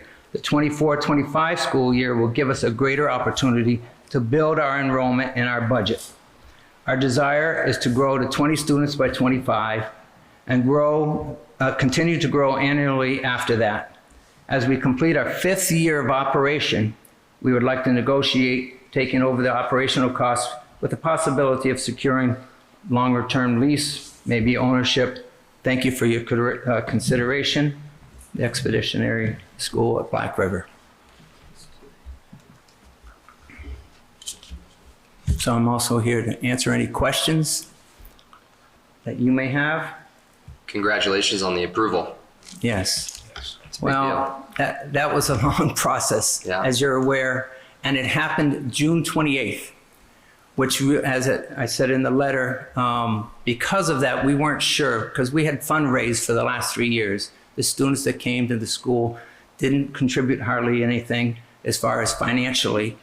The town of Ludlow here, the citizens, the businesses and so forth, people really worked hard to have that school be here as a local option. So the state did approve us on June 28th. So that meant that we couldn't go out to the elementary schools nearby and say, hey, by the way, come see what we're trying to do here. Come and visit the school. For us to go to those schools and talk to them. In fact, we had to tell our students and our staff, we're not sure we're going to be open this September. We did get approval, but because of that, we lost some of our students because they had to secure themselves for the fall. And we also lost our head of school at the time. But we have secured that, and we have new staff there. We have some new students there. So we started off the school year already 3 days, well, last week for 3 days. How many students you got this year? We have 8 students to start this year. Our goal is to be at 20 next year and grow from there.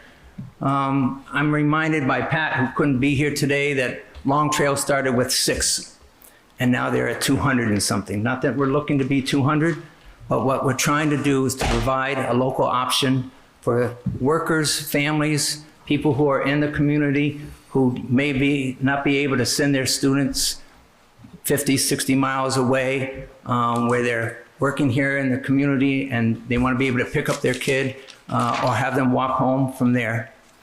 We also want to be able to be a school and an attraction maybe for some families that might want to come as we evolve here, an attraction for some families who might say, hey, that's a unique school here.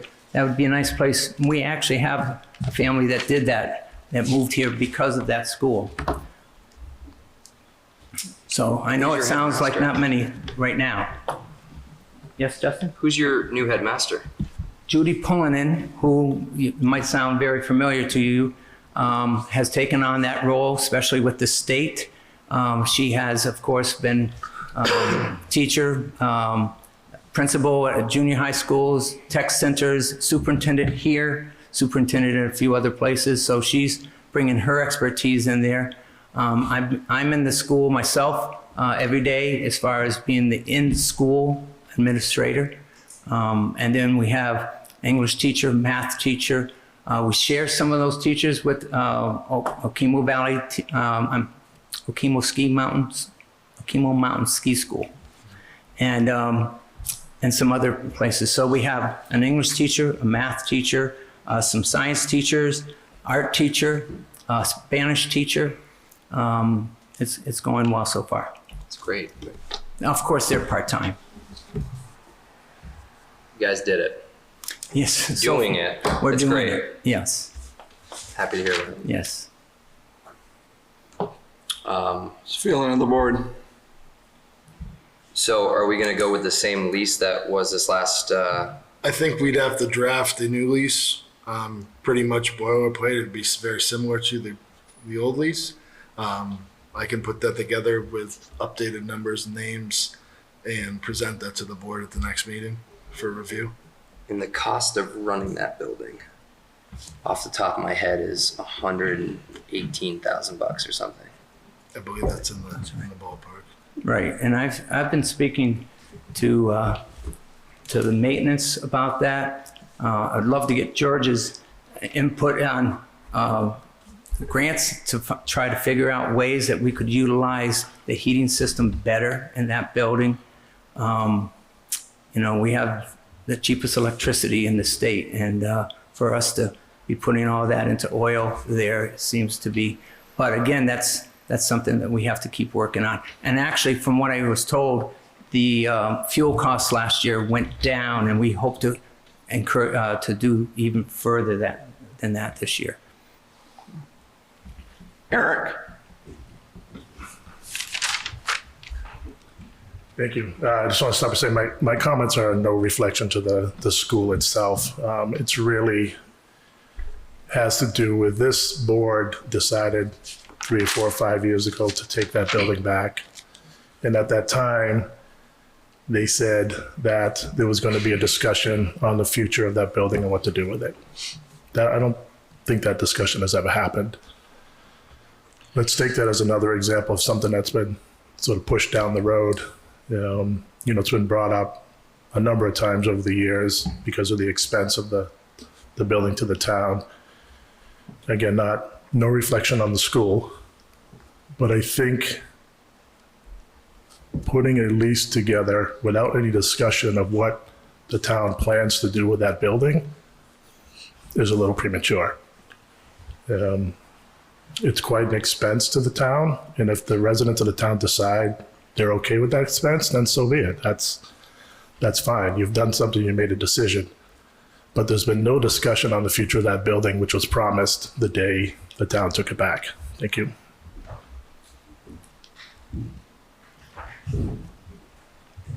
I would agree that there hasn't been a full-fledged meeting about that, but we did have a town meeting last year where it was discussed very strongly, and the town actually came out with support for a bridge grant to the school and kind of did speak their opinion about what they felt should happen for that school. And with so much, as we've discussed before, with so much money going out of this town, the townspeople did speak to saying that they wanted to see something happening there for a local option. Glenn. How many square feet of that building is used by the school compared to the total square footage? How much of the school is used, the building used for the school? It's only the first floor, right? Yeah, it's not a large amount for the school. I could get you a number, Glenn. I just don't know it off the top of my head. That's a good question. We mostly use the second floor. But there has been discussion. There's been different people who have come and thought about having an incubator down below or different kinds of uses of that. But again, I think that was premature if we're not there. But that is certainly a possibility of utilizing that space for the town. Eric? So I agree wholeheartedly on what the gentleman just said about the town coming out and approving unanimously pretty much some gap funding for the school. But there's still has been no discussion about what's going to happen with the building. So maybe as part of the lease, the discussion is after 2 years, it's a lease. It's a lease back to them with terms. It's a purchase lease. Those discussions should take place. No one is saying they don't want the school there. What the question is, the town promised some discussion on the future of the building, and that hasn't happened.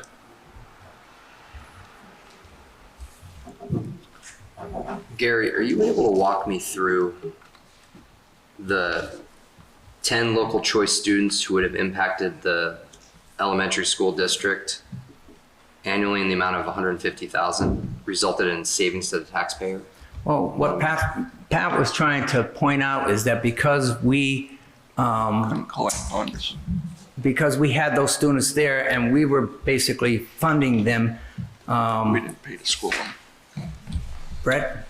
So we didn't pay to school them. We didn't pay the school. But and it didn't go to any other town. It didn't go to Green We're Mountain. responsible for, what's our fee per student, 18? 17 or 18. It's like $18,000 or something. So it's 18,000. So anybody that went to that school, they didn't pay that. So that's why it was about 150. That didn't go to the state? No. Okay. So we didn't educate them. We didn't pay to educate those students, anybody that came from Ludlow. Got it. I just thought that it was tied. No. What are we looking for tonight? Well, he's gonna.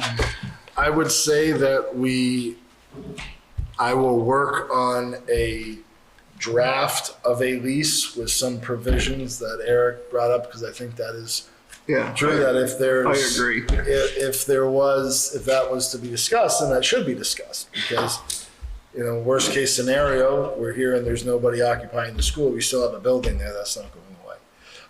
So I think that should be drafted. I can work on that. But with the caveat that there are some pieces for public discussion regarding the future of that building. And hopefully it does have 200 students in it like Long Trail. But. Okay. So we'll bring that up at the next meeting. Yep.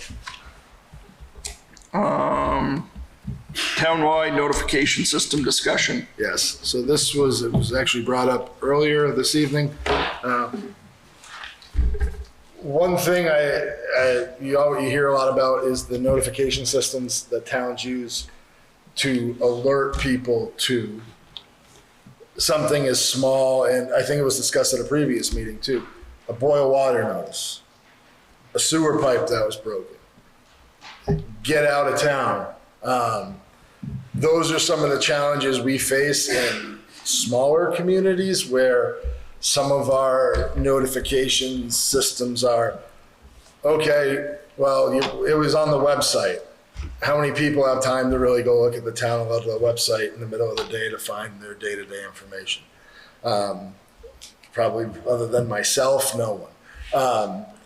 But we looked at this past week, we sat down with a company, and this was this company called Civic Plus that has a system that basically captures the community it's a subscribing system. So when you put it out, people can subscribe to it. It can be via text, call, email, which will capture anyone that subscribes to it. And, without getting into the weeds, breaks down everything from, we have a major flood emergency and you need to evacuate if you're in these areas, to there was a water leak the other day on Pond Street Court and we had to shut the water off on a Saturday. Really no way to tell people other than walking around knocking on doors, which for the water being shut off for an hour is pointless. By the time we get to the last house, the water is already back on. But we still need to let people know. And that can be used for a variety of different things, from community events to worst case scenario. it's 2023. We need this. That's goes without saying. So this is kind of just, I guess, a PSA that I'm going to do this. And it's How much? What's the it's cost? $4,000. So it's really a drop in the bucket. We're soliciting a few other firms, and it will be managed by the PD, the town office, myself, where we can get the best notification out to people. And it will take a little bit of work, because my biggest concern with it is, obviously, we know everybody in this room will subscribe. We know most people will. My big thing is, when something goes wrong on a Saturday in January, how do we get the 30,000 people that are up here to do it? So that's a real big thing. Bruce just left, but anyways, little does he know that I'll work with him. Something as easy as a QR code, someone can scan it, boom, they get all the notifications. If you're up here for 30 years or 30 minutes, you could still get it if you walked in and be like, oh, great, something's happening in Ludlow. And it really, and I'm not trying to knock all of the social media platforms, but this town and every other town has 10 different Facebook pages that are 10 different things, kind of telling the information that's true, but there's nothing that comes that with this, I'm going to put my name on it. So people know that it's like, well, I heard this on, the Ludlow Town Facebook page. Is it true? Kind of. No, this is coming from either the PD or it's coming from me. So it's really the brass tacks are there. This needs to be done. Working with, our EMDs and everything. So I'd like to have this in place because it's a minimal purchase. We can use our minimal purchase policy. We'll contact 3-4 different vendors, find out which was. I want this in place before Thanksgiving.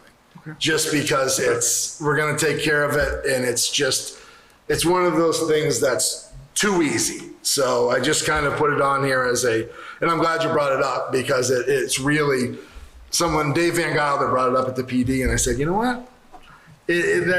That's almost one thing where you kind of scratch your head in a town our size, that you go, how do you not have that? So I'll have more information, because by the next meeting, we will have decided on a vendor and be trying to implement that. So. Okay, good. Cool.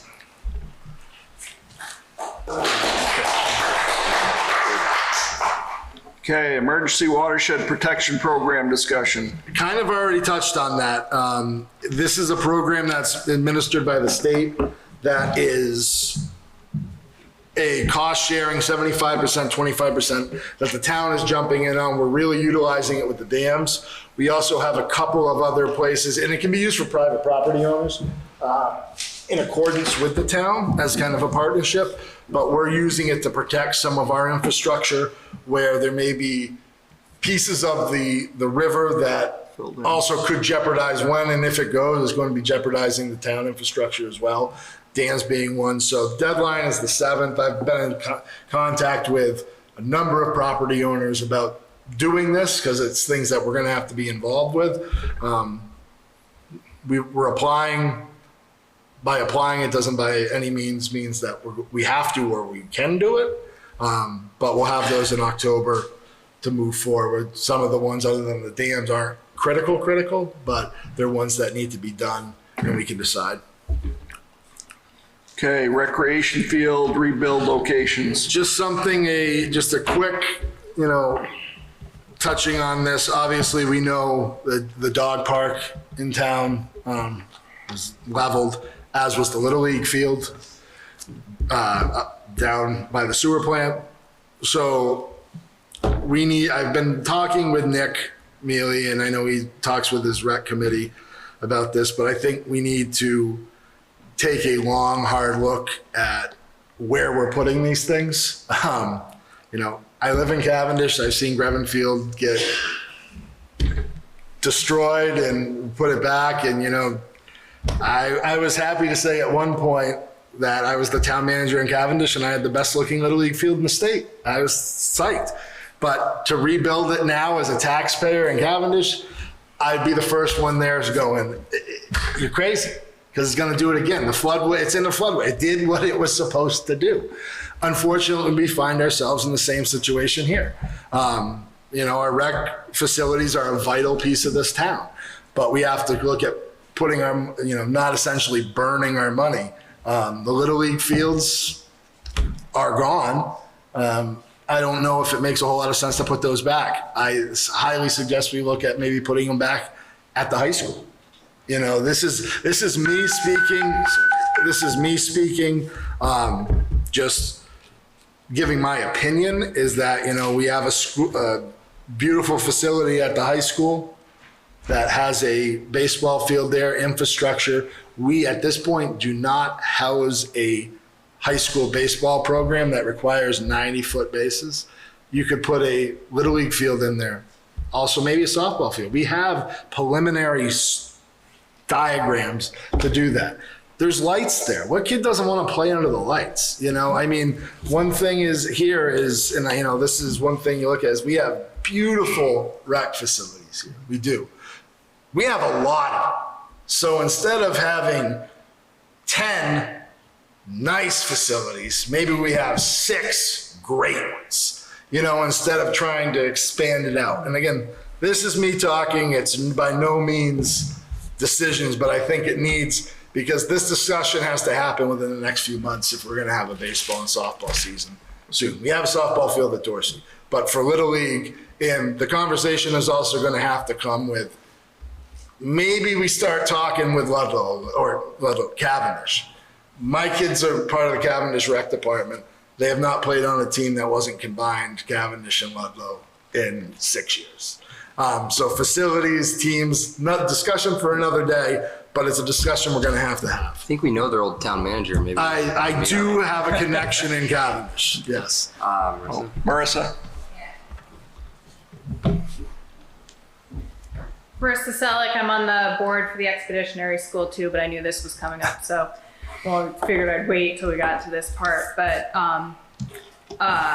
as Brendan already said, it was kind of to narrow it down from like maybe 10 things to 6 things to help consolidate, because there's still a lot of potential to have these rec facilities, and it's just to help so it's more manageable. And as far as the school goes, the Ludlow Community Center is there. As we were saying, the baseball field is there. We have these things, we might as well put them to use. And then that way that whole area becomes like a central part for the community.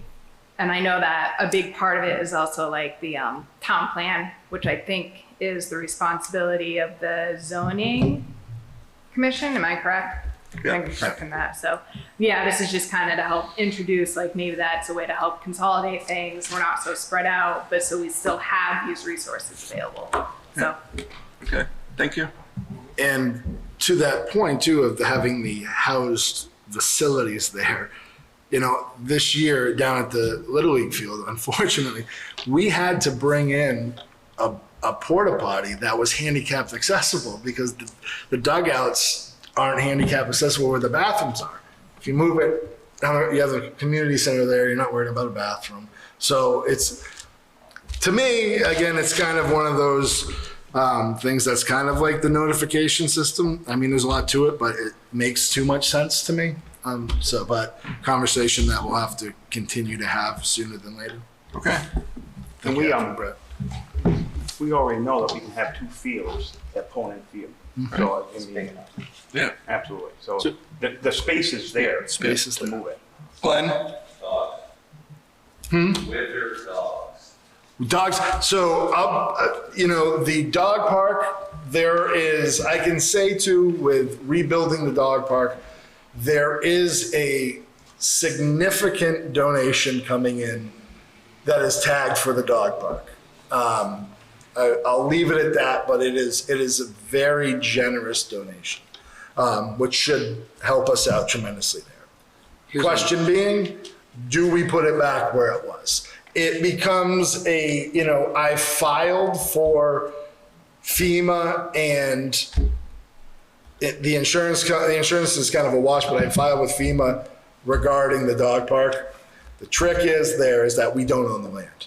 We lease it, I believe, but we don't own it. We lease, maintain, et cetera, which helps. But, the other piece is you can put 2 fields at least up at the high school. Could you put a dog park out in center field and close it in? I don't know. Yeah, no, but I'm saying fenced in, so it's a separate entity. Those are the kind of things you have to explore, but again, the dog park is a go. It's just a question of where and when at this point. When we were building the dog park, I think it was built in 2018 or 2019. The close second place spot location was West Hill. Mm-hmm. It was almost up there. And we decided, Fletcher donated us that, or leased us that land for no cost. And we decided that it'd be better not up on a hill, but more in town. But that was just kind of the thought process. Well, I know too that is, has been talked about, and it's another piece in this, discussion for another time, but West Hill, I think, is a spot that the rec, we need to utilize as a town for the rec. It's a good spot. I remember it being pretty vibrant as a kid. When those basketball hoops went in, it was the best thing I'd ever seen because I could lower them and I could dunk on them, so that was a different story. But that's, there's a lot going for you up there. Actually, a swimming hole, too. Yeah. Brett, we have Andrea. You're muted, Andrea. Andrea, we can't hear you.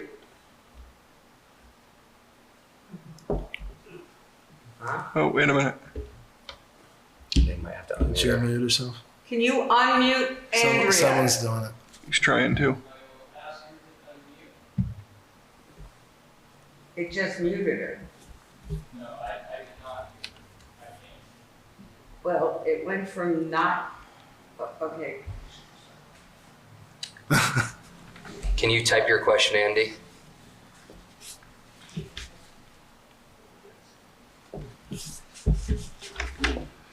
Can you work to get us kind of an idea of what the prospective plans would be for combining all that? Yeah, I'll talk. Nick and I have had a meeting. I always he's been filtering through that.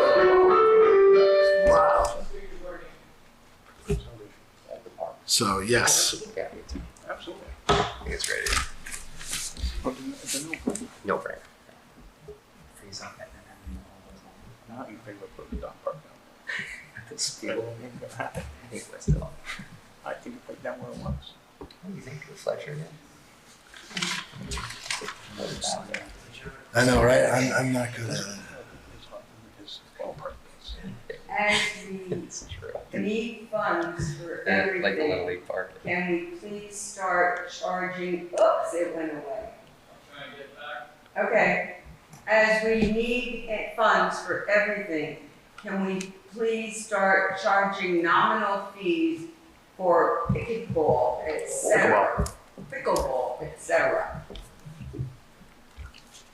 I think that would start with the rec department as a discussion of how they want to cover. I mean, it was. I guess we can say something we can look at for rec sports, et cetera. Yeah. I mean, that's fine, but I'll leave that up to Nick and the rec department. There's also, that concession stand down in Dorsey. That, there's ways. Okay, other business. Odd department heads.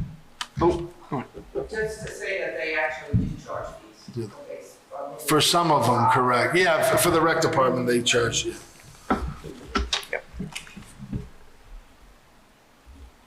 any other business? Huh? Do we want to do department head reports? Yeah, that's next. We snuck other business in there because I forgot to get put on. Oh, great. Okay. Okay, so everybody's got their department head reports.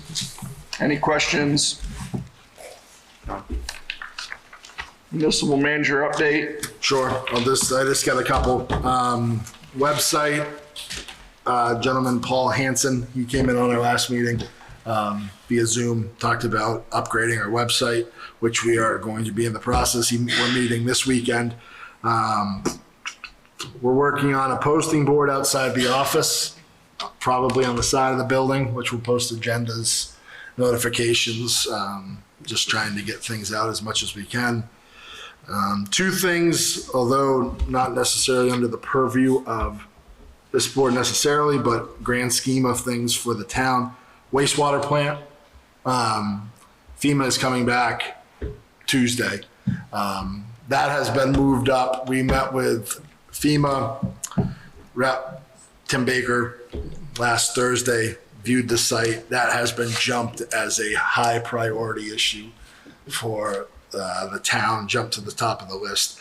So that will move very quickly regarding, we're looking at a $9 to $10 million cost for that plant, including mitigation, lifting up, some of the buildings, obviously some of those, that generator that you see that is tilted was at the 500-year flood level, which was hit. So I don't know, there's a lot of things that are going to happen down there in terms of mitigation, because this is the second time that's happened and it's just decimated. We're in a good place regarding dechlorination and treatment. They got the third clarifier running, so we are running at the capacity that we need to. Second piece that also is the Pond Street Bridge. That's down by the fire station. That was obviously, if you notice, everybody saw, the railroad basically landed in that bridge. That bridge is tremendously undersized for what we take there, and it jeopardizes emergency services. 4:00 in the morning that Monday, we were doing some interesting things to get to the fire trucks. We'll leave it at that. So the state came in Friday and has taken ownership of the bridge and is going to upsize that. That'll be a project. The reason I bring it up is obviously there's going to be a major traffic flow issue there for a little while when they do it, but it will be done because it needs to be, because obviously if you look now, it's only about 3 feet that's open. So that is good. Shaw's is moving forward towards reopening, had a few hiccups, but we're trying to move that forward. And on a positive note, the fire department held their 5-alarm 5K this weekend in town. Very good turnout. I only almost threw up once doing it, but I made it. So credit to the fire department for holding a pretty good event this weekend. Brendan, I got 2 things for you on that. Website, are you going with that gentleman, or are you just discussing? We're in discussions. I have a feeling that will go out to bid. Yeah. Yeah. So it's because it's also that there's so many things that his company is very good. The company that we, Civic Plus, that we put out for the emergency alert system also does website hosting, which is kind of interesting because then it integrates with what they're doing. So if we could have it all together, that's great, but we'll see. So I think that will be because that's going to be a complete overhaul. So yeah, that needs to be totally rebuilt. Yeah. 100%. Are you going to incorporate other departments, like the rec department, into the new website? Oh yeah. And then put like an appointments widget in there so people can book and I will. set everything It's up. good. I think we need, again, it's 2023. You should be able to Streamline do a lot. that. So. And then the Pond Street Bridge, that got affected when that railroad washed out, like you said. The railroad rebuilt that in the fastest time I've ever seen anything rebuilt.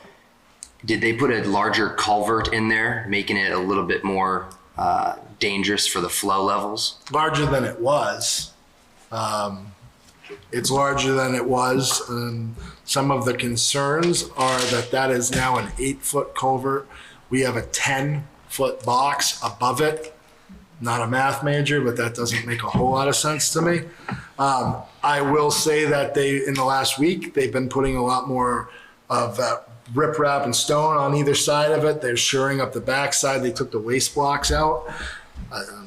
I had a direct conversation with the governor's chief of staff standing there looking at it. And unfortunately, with some of those things, to get the railroad, because there's no real oversight, it would take an act of Congress, literally. Well, they lifted all the requirements for those first couple days. And yes, they and were that's even outside Hence why it was of normal rebuilt. regulations. Yeah, it was built in the quickest I've ever seen. So it's the state, when the state came last week, Ron Tarbo and I met with them, and we were very, very frank and open about our concerns. And if it's put back to standards and safely, God bless them, because it was done, your point, it was done very quickly. I just want to see the plans, and see where it was. I've yet to see those. And again, the regulations over the railroads in this country are gray. I mean, that's just the way it is, unfortunately. Okay. Anything else? Set date for next meeting be October 2nd. Possible items for next meeting? I have a list. Okay. Is there anybody else want to add anything? Okay, warrant orders, we didn't even bring them up. Didn't bring them Somebody up. else? Oh, you got them, okay. Possible executive session? As much as I hate to say it, yes. No, we didn't. So we need a motion to go in executive session. So moved. Do you have a second? Okay, all those in favor? Aye. Opposed? Guys have it. Thank you, everybody.